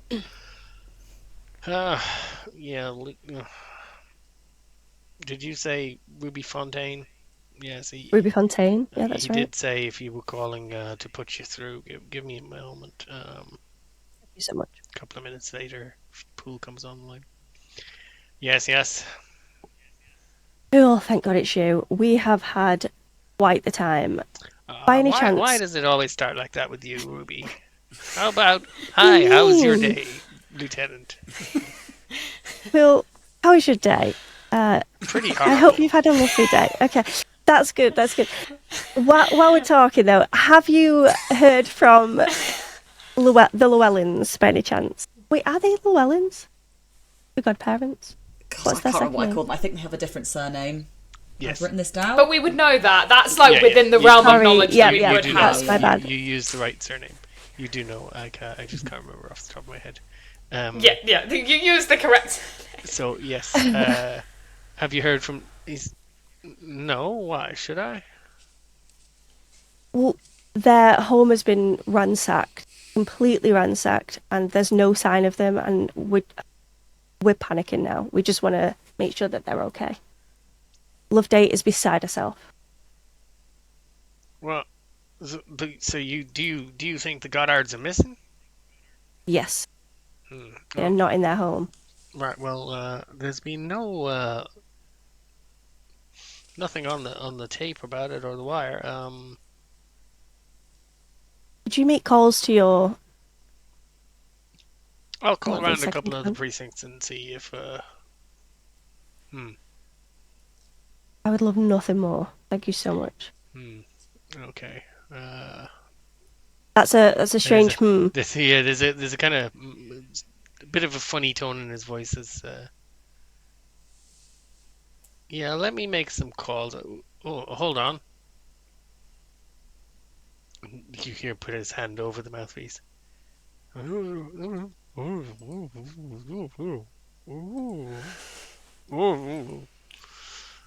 Yeah, well, it looks like we got Micheál O'Sullivan here. He was just brought in by Davis. Apparently, he got into an altercation with Captain Robson outside your house, the Goddards' house. What the hell I'm gonna do with that? Right now, he's in an interview room. Maybe you could send a driver to pick him up. I mean, I'm not gonna hold him, but Robson is gonna be on the warpath. Apparently, he completely cold-cocked him. But just 2 seconds, Poole. Really sorry about this. And then I'll cover the phone up and just say Mick is with Poole. Mick is with Poole right now. And he kind of had a fight with some of the officers. I believe he said it was Why would Robson. he What do we They do? probably said Why something would about he have a England, didn't fight they? with Robson? God's sake. Well, I'm glad that he's safe and that he's not hurt, because that was quite a scary situation. And Probably best place for him if there's a bunch of police officers after his blood, right? So, should we go down there ourselves? I mean, we they're have to try asking and to find send. out. They're asking to send a driver. car. Yeah, a driver over there to pick him up. But we don't have a driver because the whole house has been ransacked and the car's probably got stolen too, and my No. godparents are The missing! hotel will arrange someone for you, Loveday. You know. Well, hotel okay. will- Sorry. what- When Loveday relaxes, she will work that out. Sorry, I'll shut up. It's all terrible But and yeah, no one knows where my godparents are! It's okay. We will get to the bottom of this. I'm sure the hotel can help us. Hello. Sorry, Poole. I do apologise. Just one second. Florence, can you just nip to reception and send a car out to help Mick? yes. Thank you. Yeah. Sorry, Poole. I do. Poole, come on, don't be like that. We love you. We love all the help that you've given. I'm Are sorry to you keep sending a you driver to hanging. get this damn priest Yes, out of a my precinct before I a get into driver any will other be on hot the way. water? A driver will be on the way, Poole. My apologies. Okay, thank you very much, Miss Fontaine. Sorry for my impatience. I have to go now. We should have a talk to O'Sullivan while he's here. Okay. Okay. Thanks for your help. Okay. Bye. Micheál, you remember being taken into the interview room? Even nicer one than before. Nice table, slightly more up to date, newer furniture. They left you there. About 15 minutes later, you hear the door starting to open, and you kind of start out of a reverie. You feel horrible. Something's wrong. Your head is swimming. Your eyes are watering. You got something running down your face. Your ribs really ache. You've got your legs feel like your knees are all scraped and cut up. I've taken away half the hit points you had remaining. Oh. You do not understand why or how, but something, somehow, maybe it was you, maybe it was a ghost, no idea, but you have been battered. That'll teach you to read books. When did that happen? You don't know. You just blacked out for 15 minutes. The door opens and Lieutenant Poole steps into the room. And his face goes absolutely ashen white. Yeah. oh my God, Father, what happened in here? And he's looking around and he sees blood on the corner of the table. He sees like blood on the floor, blood all over your knuckles and your hands. Somebody come get the. You didn't tell me he was beaten to a pulp. He wasn't. He wasn't. Um, they get you a doctor. Um, they are very very courteous and attentive. Do you freak out and get and resist, or are you just more baffled? I think I'm just letting this happen. Okay. They get you medical attention. They check out your the abrasions on your knuckles. You've got a gash down the side of your face. You've got probably going to have a really big swollen black eye. You got bruising down the side of your neck and your arm. It's almost, you think maybe your shoulder was dislocated and then popped back in again. Like you've been. It's like you took a huge kicking.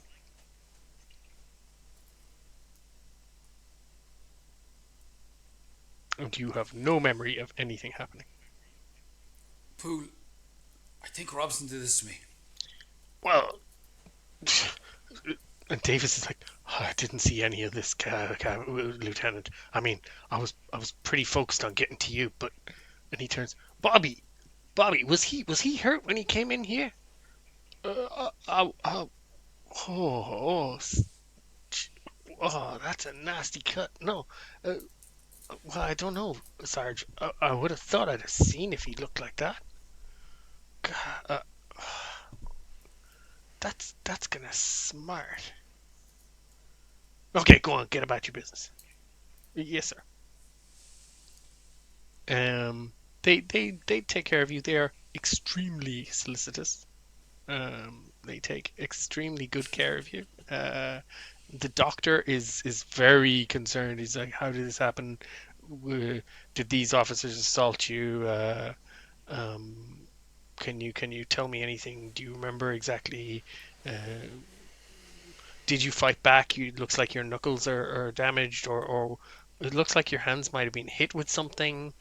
Um, The only memory I have, Doctor, is Captain Robson attacking me with his nightstick. That's the only thing I can say for sure happened. I remember it clear as day. okay, I'll make a note of that. Okay. Write it down. I will, yeah. ROB is ON. Yes, I'm aware of Captain Robson. Don't worry. This Yes, wouldn't be yes. the first time. And the upshot is within an hour or so, you're back in the Waldorf Astoria. You are going to Sorry, regain. does Poole not have any questions for me Nope, about all that? nope. Didn't ask you a single question. Not a bit. Nothing. Just got me out. Huh? You, Okay. all the first aid, all the looking after you, all the bandaging and everything, it only got you 1 hit point back. Fucking amateurs. Excuse me. Yeah. You may should've need done a trip myself. to the hospital. You do not have a major injury. That is one thing it stipulates very clearly in the book. You don't have a major injury. You just have a whole bunch of small bumps and scrapes and cuts and bruises and abrasions and yeah. You arrive at the Waldorf Astoria. You are dropped out. I assume you request that the police don't actually escort you to the door or anything like that. But they're Probably very kind of reluctant to just let you out onto the street. Is it Davis? No, it's a couple of other. It's beat cops from Precinct 7A. It's not the detectives from the murder investigation squad. Homicide. Davis is homicide. Yeah, and Poole's lieutenant in the homicide department. Okay. Okay. Well, in we go, I suppose. Limping So on in. they get you out of the car and they let you go near the door and they stay far enough away not to spook the doorman. And the doorman gives you a very strange look as you walk in past him. Bless Tips you. his top hat to you. Would you have the regalia on, or are you plain clothes? I think I assume he's usually in those sort of like plain clothes, but with the priestly Okay, collar. yeah, so that because he's I think identifiable, you'd but not- yeah, that's how you'd gone out to Erica Carlyle's. So okay, so yes, you slightly blood-stained white collar at this stage. You shuffle in through the doors, and as I say, he tips the top hat at you. Keeps an eye on you as you walk in. You go up to the concierge. I believe my friends have checked in here already under the name Loveday, Llewellyn, and friends. Oh. I'm one of the friends. Yes, Father. One moment. Bring Loveday. Your phone is ringing up in the bedroom. Yes, hello. Miss Llewellyn, we have someone here appears to be a priest, saying he's part of your group. Yes, Irish fellow. Yeah, looks a little disreputable. Excuse me. Yes, that's definitely him. Send him on up. I'll send him up. Very good. Thank you. He hangs up the phone, and his mannerism's completely different now. Oh, that's So, hilarious. do you have any bags, sir? Bags. Sure, I haven't had time to steal anything yet. Go on, which room are we going to? Very amusing, sir. Very amusing. The bellboy will show you the way. Great, thank you. Just read it. Bellboy gives you a kind of strange look. We have canes, sir. If you would you like a cane to lean on? I wasn't planning on hitting anybody. I don't need anything. Well, I was worried about you. You look in pain, so the walking seems uncomfortable. It's all right. Very good, I very will good. be He fine. puts the Thank cane you back very down. much. If you need Not to grab going my to arm, you do, Father. And he brings you over I the will. elevator, closes the cage behind you as you get in, and the man in the elevator presses the right button. Did you ever get beaten up by a ghost? No, we don't have ghosts in the Waldorf Astoria. That's all hokum. No. That's just old wives' tales. There's no ghosts here. Don't care what anyone says. I've been here 30 years and I've never seen a ghost. Maybe that's just you. Maybe you're just a bit... Well, maybe they stay away from me. The bellboy is standing there, eyes wide, going. Just the priest I just had a and mission the to old annoy guy are everybody. talking about ghosts. Okay, and you get up to the 14th floor, and you're let out. You notice there's no 13th floor. Well, yeah. You get out and you head That's over right. down to the suite.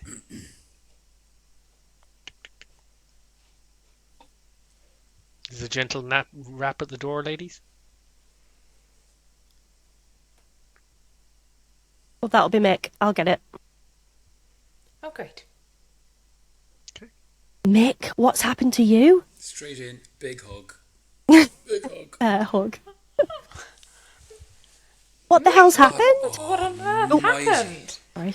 You're a state. I have good news and bad news. Bye now. He closes the door behind him. See ya, good luck to you. Thank you very much. Discretion. Oh, good news and bad news. The good news is I think I broke half of Robson's head. Love that. What? It got fairly bad. You wouldn't believe what he said to me. Florence. I'm not sure that's And- good and- news, Mick. Well, under the circumstances, I think it was the only thing to do. Well, I think I'd What like to were hear the the bad news now. circumstances? I mean, he's, All right, look. he's a dodgy guy, isn't he? He's a dodgy guy. He's a dodgy guy. That's the bad news. He's got some sort of a ghost working for him. If you punch him, the world punches you. That's what I learned today. A ghost? Look, I'll start from the start. Please do. A ghost with an S in it, not a ghost. He's a. It's a very different story. Let's keep on track, Mick. What happened? Did you ever get in a fight with a ghost? We're getting It's not distracted. like sheep. It's not like sheep at all. Like a goat will kick the crap out of you. Mick, just tell us what happened. Tell us what happened. Start at the beginning. That's what I'm doing. So I went out the confused. front door, right? I went out the front door, and there he is with all of his henchmen, A, B, C, D, E, all the way down to 8. And he came up to me and he got very threatening. He basically said, under no certain, with no uncertainty, he says, I'm a cultist and I'm going to fucking sort you out. And he mentioned you by name, Loveday. He didn't mention anybody else specifically, but he seemed like he was there for you. So he claimed... Well, it was my house. Well, yeah, but I mean, I think he knew who we were. He knew my name as well. There's the thing. So he said he used some word, ne'er-do-wells or rapscallions or miscreants or one of them words. He said some of these lads came in, wrecked the house, and that your godparents came then to the station for help. Oh, your godparents are okay, Loveday. So they're okay. He said they were okay. Well, they're in Robson's company. I don't know if that would class anybody's okay.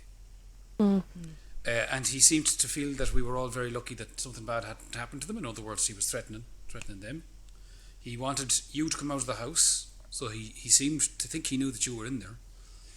And he basically told us to knock it off, or there was going to be serious trouble. Then he tried to tickle me with his nightstick, and didn't go down as well as he'd hoped. And then he said something that was so egregious that it required a response. Oh, Mick, what didn't. was that? He said, basically what he said, I'm going to kill you, Mick O'Sullivan, one-eyed Mick, right here in front of all my men. And he went to take his gun out. So I had to just go for him. I mean, this. Can I do a psychology check, please? Yes! Can we all do a psychology check? Absolutely. Failure. I got a regular success. I nearly fumbled that. It's more fun. A regular success is probably sufficient, Ruby. You get the feeling that Mick might be embellishing a little. Whether you say anything is up to you. I'm not going to say anything. I'm going to let Mick run this, I think. Yeah, he said, right here, right now, I have one bullet in this gun. It's going into your brain, one-eyed Mick. That's what he said. And if I could, well, I might have to give Ruby a little wink. So I had no choice but to... basically, I hit him as hard as I could in the face, which was the biggest part of him. So it was easy enough. He does have a very large head. A huge head! Yes, Did you notice It's that? quite, I noticed. It's very I believe I'm the only one who's actually seen him. But True. Well, anyhow, imagine. I had to run. I exited stage left, and our good friend Mr. Davis was nearby with the car. He took me down to Poole, where I was put into an interview room, and then basically, this is the part of my story I won't be surprised if you don't believe. Everything before this was very on the level. Basically, a ghost kicked the living hell out of me. I don't remember it, which I suppose is good because it means if they choose to kill us in this method, we won't be aware of it. But it was bad. I was fine going into the police station, and 15 minutes later I was like this, and I don't remember a thing. But after that happened, I think Poole was very keen to get rid of me. So none of the other police officers, are you sure they didn't just come and beat you so hard that you forgot? I don't know, they seemed very freaked out. They didn't seem to know what happened. So they did a poor job of patching me up, which is why I was glad to see you, Ruby. I think your first aid skills are fairly good. I can sort you out, I'm sure. Maybe someone can help me out a little bit because they did We can have a look at you. But I suppose the good news is that if Robson isn't on the level and he wasn't supposed to be there, it doesn't sound like your godparents were reported this incident. It might be that my tickling of his chin won't be reported either. I might not be attacked by every policeman I see, which would be a good thing. Or maybe I'm a wanted man and we'll all be shot as soon as we walk out the door. Well, he'll certainly have a personal vendetta against you if you punched him. Well, I think he's out for all of us, to be honest with you, Florence. I think. Yes. And it was self-defense, so it's not like you just punched him out of nowhere. It was very, oh my God. It wasn't unprompted. You were defending yourself, but yes. Oh, he'd already hit me. He tried to hit me at that point, and it was obvious the end was nigh. I had to do something. Of course, self-defense, but. No, I'm sorry, Mick. Sorry, go ahead, Loveday. No, carry on, please. I was just thinking, you kind of lost me around the ghost part, and if this happened whilst you were at the precinct, what did Poole say in regards to your story there? Because they saw you rock up. He didn't even hear it. I think he got the word off of Davis, who maybe saw the thing happening from a distance, but wouldn't be in a position to discount my narrative. And I think he told he told Poole what he saw. Sorry. And then once they saw how badly I'd been beaten, I think they realised that they were all going to get fired. So they just got me the hell out of Dodge in the hope that I wouldn't say a word. And Poole didn't ask you any questions about that? He was a bit panicky, you know, but I should probably give him a call. I'd like to know if I'm wanted or what happened. Yes, and that's a good... I was going to call because I want him to find out for me if my godparents really are at Robson's precinct. And find out, while we're at it, if an incident occurred at your house, which obviously something did, but if an incident occurred at your house and they were going to the police, which precinct would they go to? Would it be his? Because if not, Good idea. how did they end up there? Yes. Yes, right. I'm going to go make a call. While Loveday is making a call, we should look at your injuries because you appear to have quite a number of them. So I'm in a bad gonna way. do a first aid check. I tell you what, I don't look as bad as he looks. Yeah. I hit him one punch. He won't forget it. I'd say he'd be looking at my fist in his dreams for a while. One punch Mick instead of one-eyed Mick. You still I'm haven't very figured it out, impressed. have you?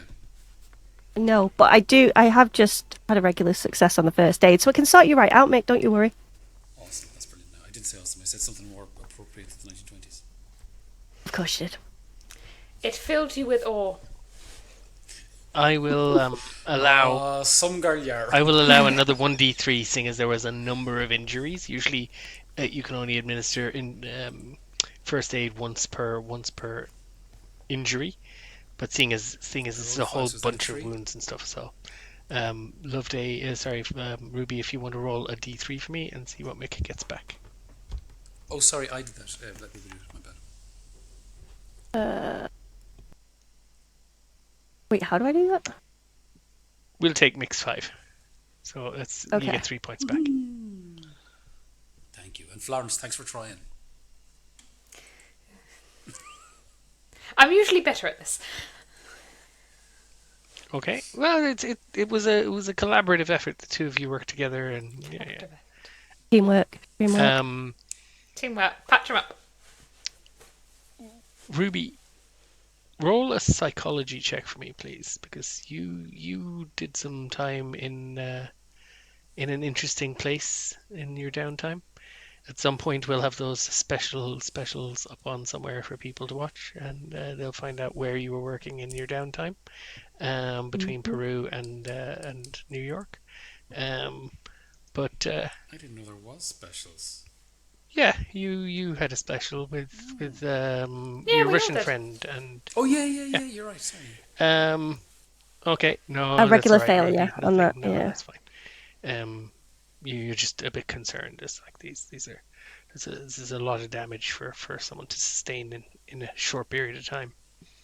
It's a heavy beating. Okay, so Michal, you get back another 3. I believe that puts you on 9 hit points.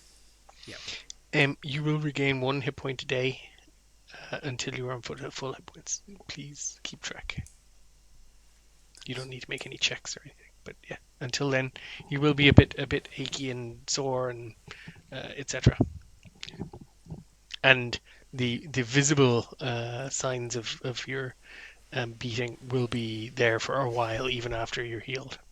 Like the bruising will take a while to fade.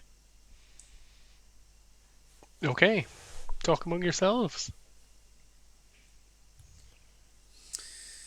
Well, did you manage to get anything done while I was getting the hell knocked out of me? Well, we mainly just got out of there and got here.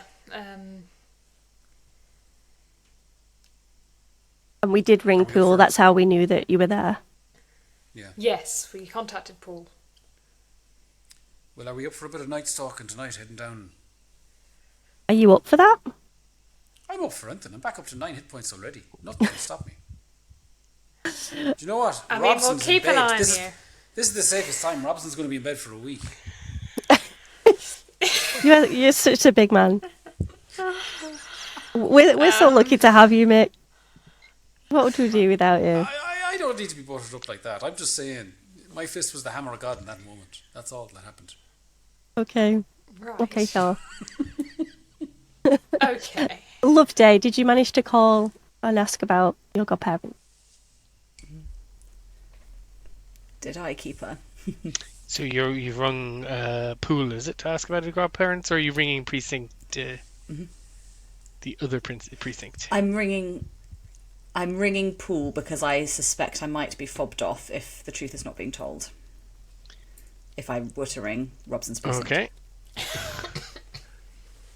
So again, is a bit of shuffling and here and there and through operator to the precinct to Poole and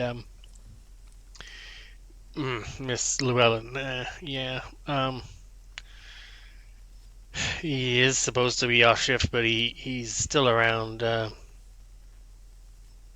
you can hear the guy's tone of voice, like this is the point he'd normally tell people, why are you ringing, and does he know, blah, blah, blah, you should have an appointment, all that kind of thing. But he's getting to the point now, is like, you guys are regular daily callers. Like, I'll give him a call and see if he's willing to take your call. One moment. And again, a couple of minutes later, Miss Llewellyn.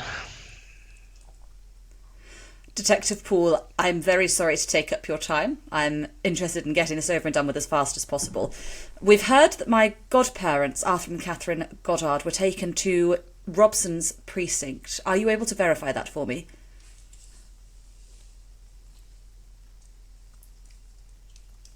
Well, I have Micheál O'Sullivan's word for it. Is there no way you can get in touch? You've not heard anything through the radio that a fairly significant robbery took place? As I said to Miss Fontaine, I'm reaching out to people to try and find out.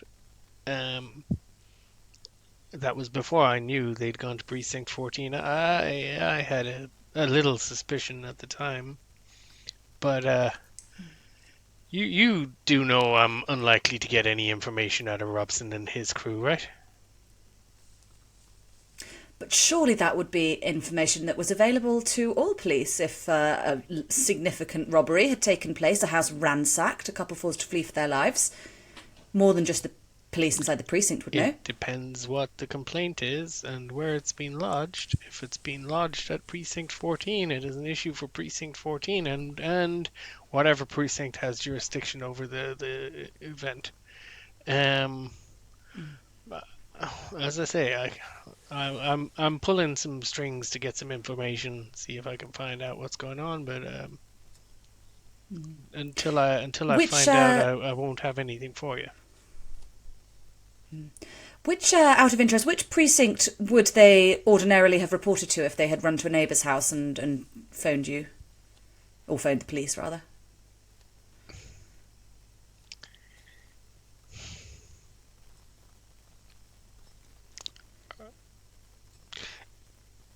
You know, Miss Llewellyn, it is very late now. I'm gonna have to go. Maybe we could meet up for a cup of tea in the morning. There's a nice tea house down on, and he gives you an intersection somewhere quite near to Fifth Avenue. That I appreciate that, Detective. I will do. Just one question before you dial off. Is Father O'Sullivan safe to be outside, or Robson's goons all after him, or can we take him out? From what Davis tells me, he's gonna get beaten by any member of the 14th precinct that sees him between now and Kingdom Come. If he's not shot. Marvellous, that's just what we need. Yeah. Well, thank you, Detective. I will go and have a look for some disguises, I think. If I was Mr. O'Sullivan, I'd be keeping my head down or going back to England. Oh, Detective, you're so lucky he can't hear you right now. You'd better go and learn some geography. Good night. You hang up, okay? Conversation over. Good. Well, what did he say? He knows nothing. He's useless to us, as ever. I hate that man with a burning passion. What good is he? He does nothing. Loveday, he learns Loveday, nothing. He Loveday. has no information. Loveday, roll an idea check, please.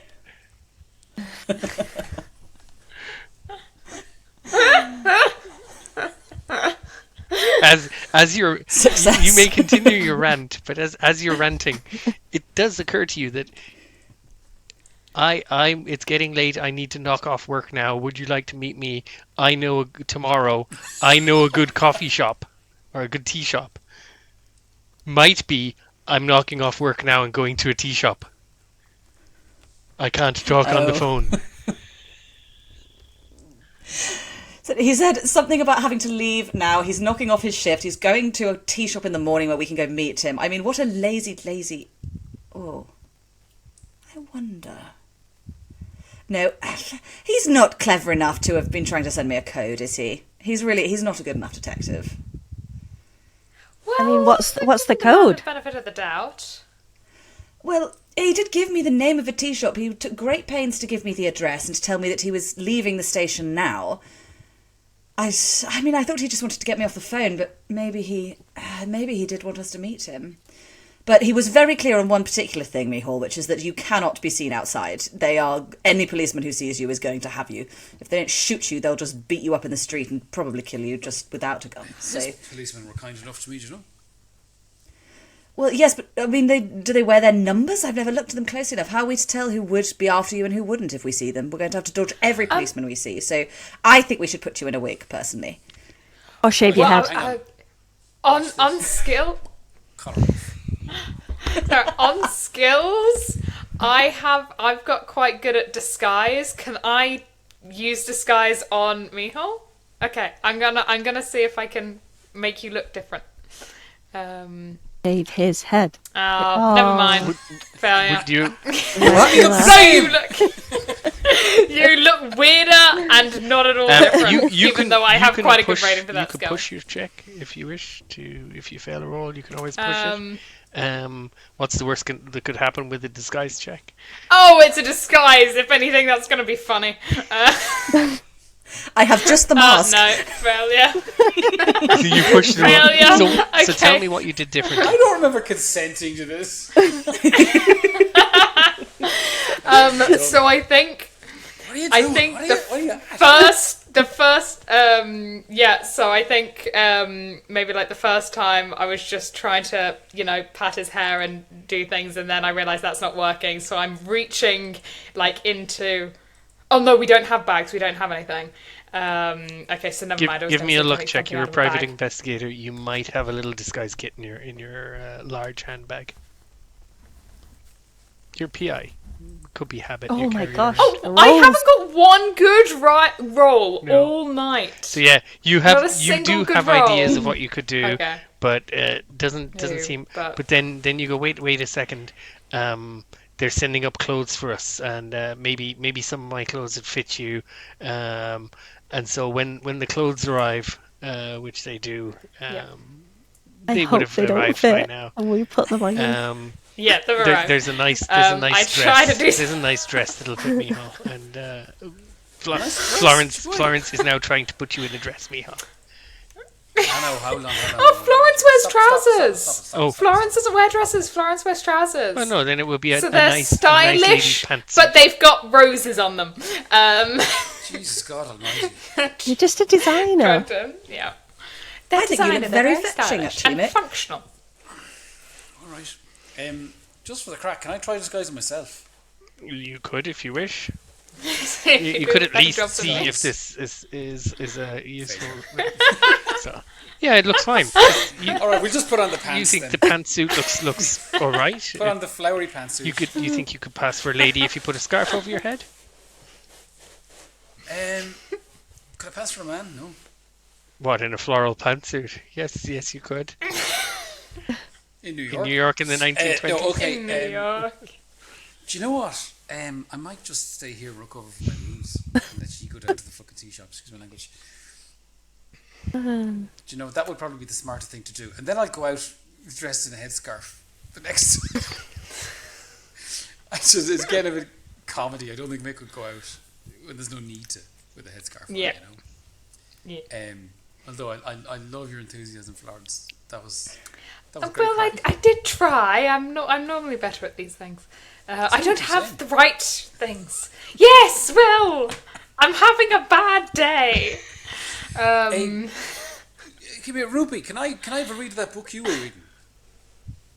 Sure. If you don't mind, I need to stay in here and recover from the terrible beating I was dealt by the ghost police. And if you're sure you want to read it, yeah, fill your boots. Of course I want to read it. Valentine is due here as well, so it would be good to have someone in the hotel just in case she Reading. calls. So yeah. Oh yeah, I'll hold the fort. Yep, she'll be back any minute. And then where are the books right now? Of the table? Um, Did we decide that? that? Give me Did we a decide group luck check to see whether you left them in the car with Valentine, because they're a bit chunky to carry around, or if you've all got them in your various handbags, valises, and stuff like that. Hey, you got your roll. Extremely lucky all the way. Holy moly! Wait. Who's got the lowest luck? Probably me 14. Because that's the one we take. Oh, okay. Well, That's an extreme success. Yeah, you have them all with you. Oh, fab. Gosh, I wish I could have used that for something else. Extreme success on the look. We got the books. We got the books. How lucky! We got the book. If they were in the car, nothing would have happened to them. It'd be fine, right? I don't like the sound of that either now. No. Right. Well, is heading to the tea shop your plan for the evening, or were you thinking of heading up to the Yes, I think we'd better. Yes, I think the tea shop has a deadline. Poole won't hang around long. He's not very patient, that man. Yes, I think if we want to continue to work with him, we should meet appointments. We do also need to collect those psychology notes at some point, but we can probably do that tomorrow.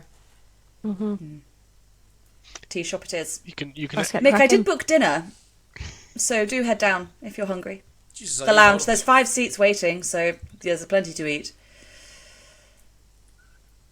Okay. Mick immediately cheers He's up. looking down at himself, in his That was me outfit, having an idea. It was about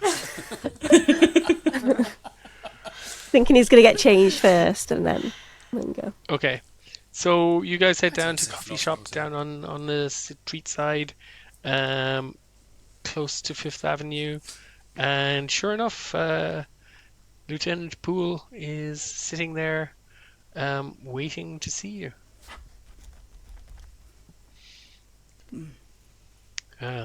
Miss Llewellyn, I wasn't sure if you'd pick up on my my not so subtle hint.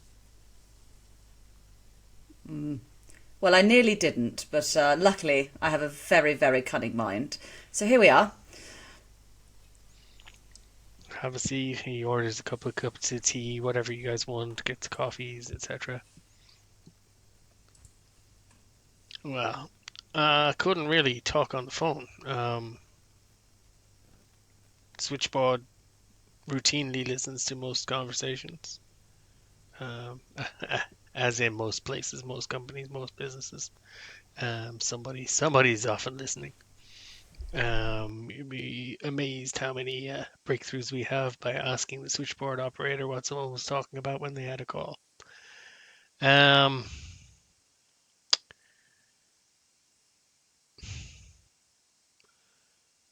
There's a good chance, Miss Llewellyn, that Captain Robson arranged this whole situation with your godparents.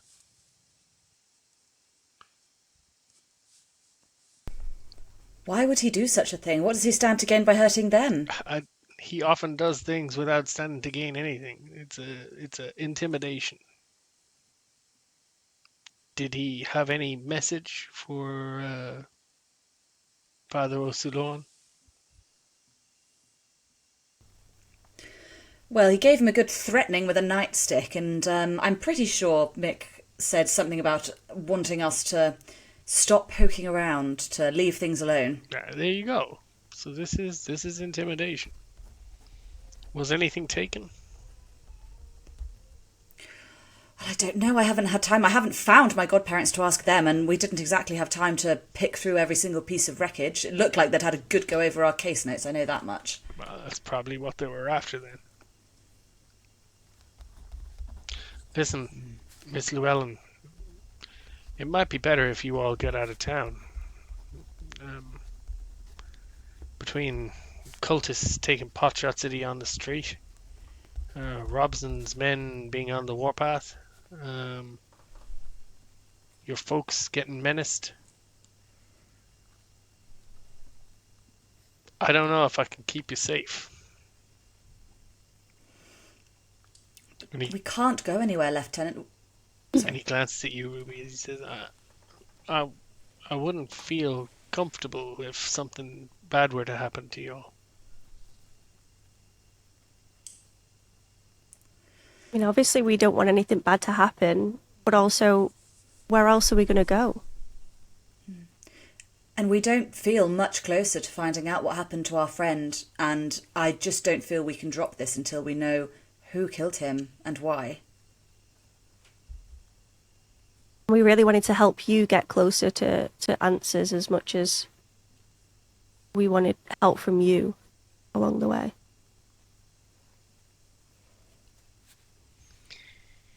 Well, listen, I'll have a look through my photographs. I took some photographs of your corkboard the last time I was over with you. And if there's anything there I can get developed up for you, I will. I'll see if I can replace it if it was missing. But you need to keep yourself safe. Are you making any progress on this? Is it worth it, the risk? I mean, it's always worth the risk trying to find justice for our friend. What we're all here for, right, ladies? Exactly. Feels like we have a lot of puzzle pieces at the moment, Lieutenant, and they're not making a shape yet, but if we just turn them enough times, we'll find all the places they slot together and we will get an answer. I feel very confident of that. Oh, I applaud your gumption, ladies. There's many cops I know who wouldn't have the same tenacity, so go to it. Just try and stay out of trouble. And as he says it, you can see the shake of his head. He's almost negating to himself already that you're not going to. Not going to happen.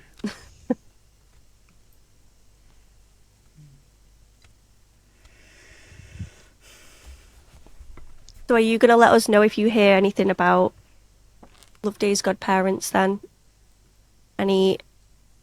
Oh, I'm I'm reasonably sure that they've been released by now, or they've finished filing their complaint by now. I would guess they're probably not going to go back to their home immediately. So, would they know where to reach you, Miss Llewellyn, or is there anywhere they know to reach out and leave a message for you?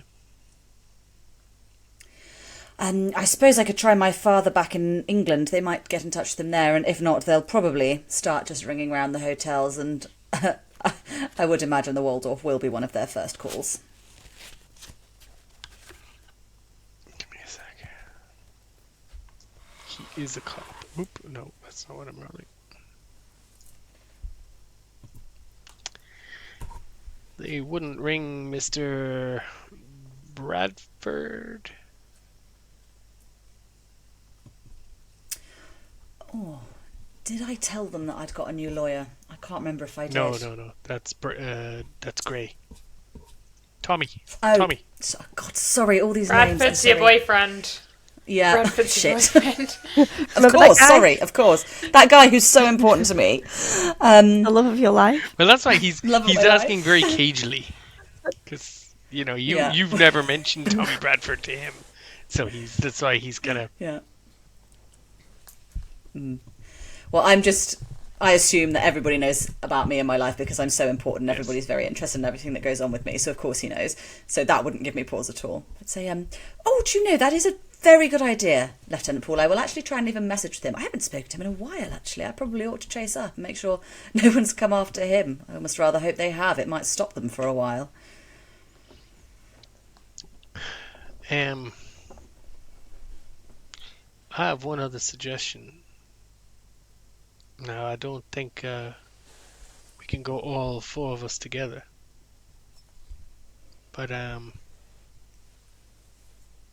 I wouldn't mind if one of you who's seen Makunga Madari before would come down with me and try and point him out and see if you can identify him for me from what you already know.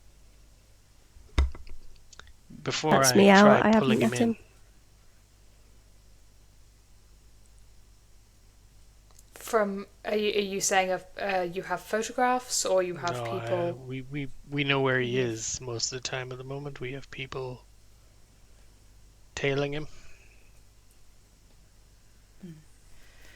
Well, that's fair. I mean, he Which doesn't of us know he's being has seen the surveilled, most of him? so Well, maybe he does. Much the way we didn't. Well, which of us has seen the most of him, ladies? Who's the most likely to be able to identify him?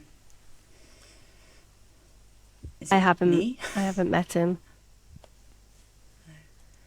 Well, I know I've seen his face. I can't remember it terribly well, but maybe seeing him would jog my memory. I did spend an afternoon with the man, after all. Yes, my memories around the man are somewhat corrupted, so I'm probably not the best witness. Well then, Lieutenant, looks like it's you and me. What fun. okay. So Florence and Ruby, do you guys go off anywhere else, or are you going back to the hotel? What time is it? By now, it's probably gone 6 o'clock in the evening. So we're not going to get the notes. No. I'm not sure it's worth trying at this time of an evening to track down Hilton Adams' friends unless we know what we want to ask them, and I don't think we really do. So back to the hotel, unless you have Yeah. any other ideas, Ruby. No, that works for me. Okay. So you guys go back. Although I don't like the idea of Loveday going with Poole alone. Well, He the gives problem you with three he of gives us you is quite a strange look when you say that. we've I just give him a wink and say, it's fine. It's just we're very protective of each other. It's I nothing can assure personal. you I'm a most decorous gentleman. Good. Well, we trust you to keep her safe. We care a great deal about this woman. and hopefully you'll be safe. Loveday, how are you feeling? Yes, I'm sure I'll be fine. I can't worry about myself at the moment. I mean, what's Lieutenant Poole going to do? Let's be quite honest. Ruby, would you mind terribly seeing if you can contact Tommy and leave a note with him in case my godparents get in touch? Of course I can, no problem at all. Thank you so much, my darling. Right, I'm sure it'll be fine. I have my... Oh, I mean, I don't carry a handgun, of course, Lieutenant. I would never. I'll just pat my bag. You do for not the need ladies. a weapon, I'll be Miss fine. Loveday. I have a weapon if we need one. Well, Good. Okay. good. And I'm sure you're very good with it. I do go down to the range on regular. Okay, so Good. Loveday and Ruby and Florence, you go back to the hotel. You rejoin Mihal and Valentine, who will arrive back to the hotel by the time you get there, probably. And Loveday, you go down to the kind of the docklands area, the warehouse area of Harlem, down near the river, and you do pretty quickly as Lieutenant Poole drives you down. You do recognize the district. He's bringing you to near Emerson Imports, and he pulls up behind a car, maybe a block or so down from Emerson Imports, and he just flashes his lights once. The car ahead pulls away without turning its lights on till it gets close to drifting out into traffic, and then lights on and it's back off into traffic. And he walks down past this way every night after work. He's probably getting out around about now. You wait.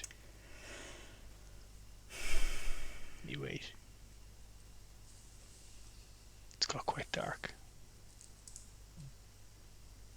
It's cold outside. It's not stormy tonight. Very still. And you sit waiting. Poole looks over every now and again at you. And you can see he's halfway to asking a question several times. But he's also scanning the road and watching out. And he says, obviously, when he comes, just try and stay really still in the car. He won't see us in the darkness unless we're moving around. And without looking at you, he says, why are you folks really doing this? You asked me to come. No, this whole thing, Miss Llewellyn. This whole thing. Well, I mean, you were aware our friend was murdered, right? We take that seriously. Yeah, people are murdered all the time. Their friends don't go around investigating and trying to dig up cults and international conspiracies and corrupt police officers. Well, we didn't ask for any of this, Lieutenant. We agreed as a group that we would do what Jackson would do for any one of us. He would have chased our murderers down to the very ends of the earth, and it would feel really something rotten to not do the same for him. Whether that takes us to cults, whether it leads us to Egypt, whether it leads us into the very depths of a corrupt police precinct. Wherever it takes us, we have to go. It's what he would do for us. He takes out a hip flask and has a swig. You're not going to tell anyone, are you? And he passes you over. I just slug, not a word said, and pass it back. I don't know. Something in me found that quite admirable of you folks. I know we haven't fully seen eye to eye, Miss Llewellyn, but I hope you do understand. I do have quite a lot of respect for you and your companions. I just have a responsibility to find out what's been going on with these murders, and I feel an obligation to make sure you're all safe too. Well, it's difficult for me to say, Lieutenant, but I fear you might actually be quite a good policeman. Yeah. I managed to keep my head down long enough that I got promoted a few times. Now I get the privilege of sticking my head above the parapet now and again, just hope it doesn't get shot off by the likes of Robson. Ah, here we go. Or worse. Here we go. And you see a quite heavily muscled figure come out of Emerson Import. That's about 2 blocks down the street ahead of you. He's under streetlights, and then he kind of walks between streetlights into darkness. Gets closer. Robson's watching. Poole is watching. Yeah, that's him. Wait till he hits the next pool of light. The figure walks in under the next light. Never seen the guy before.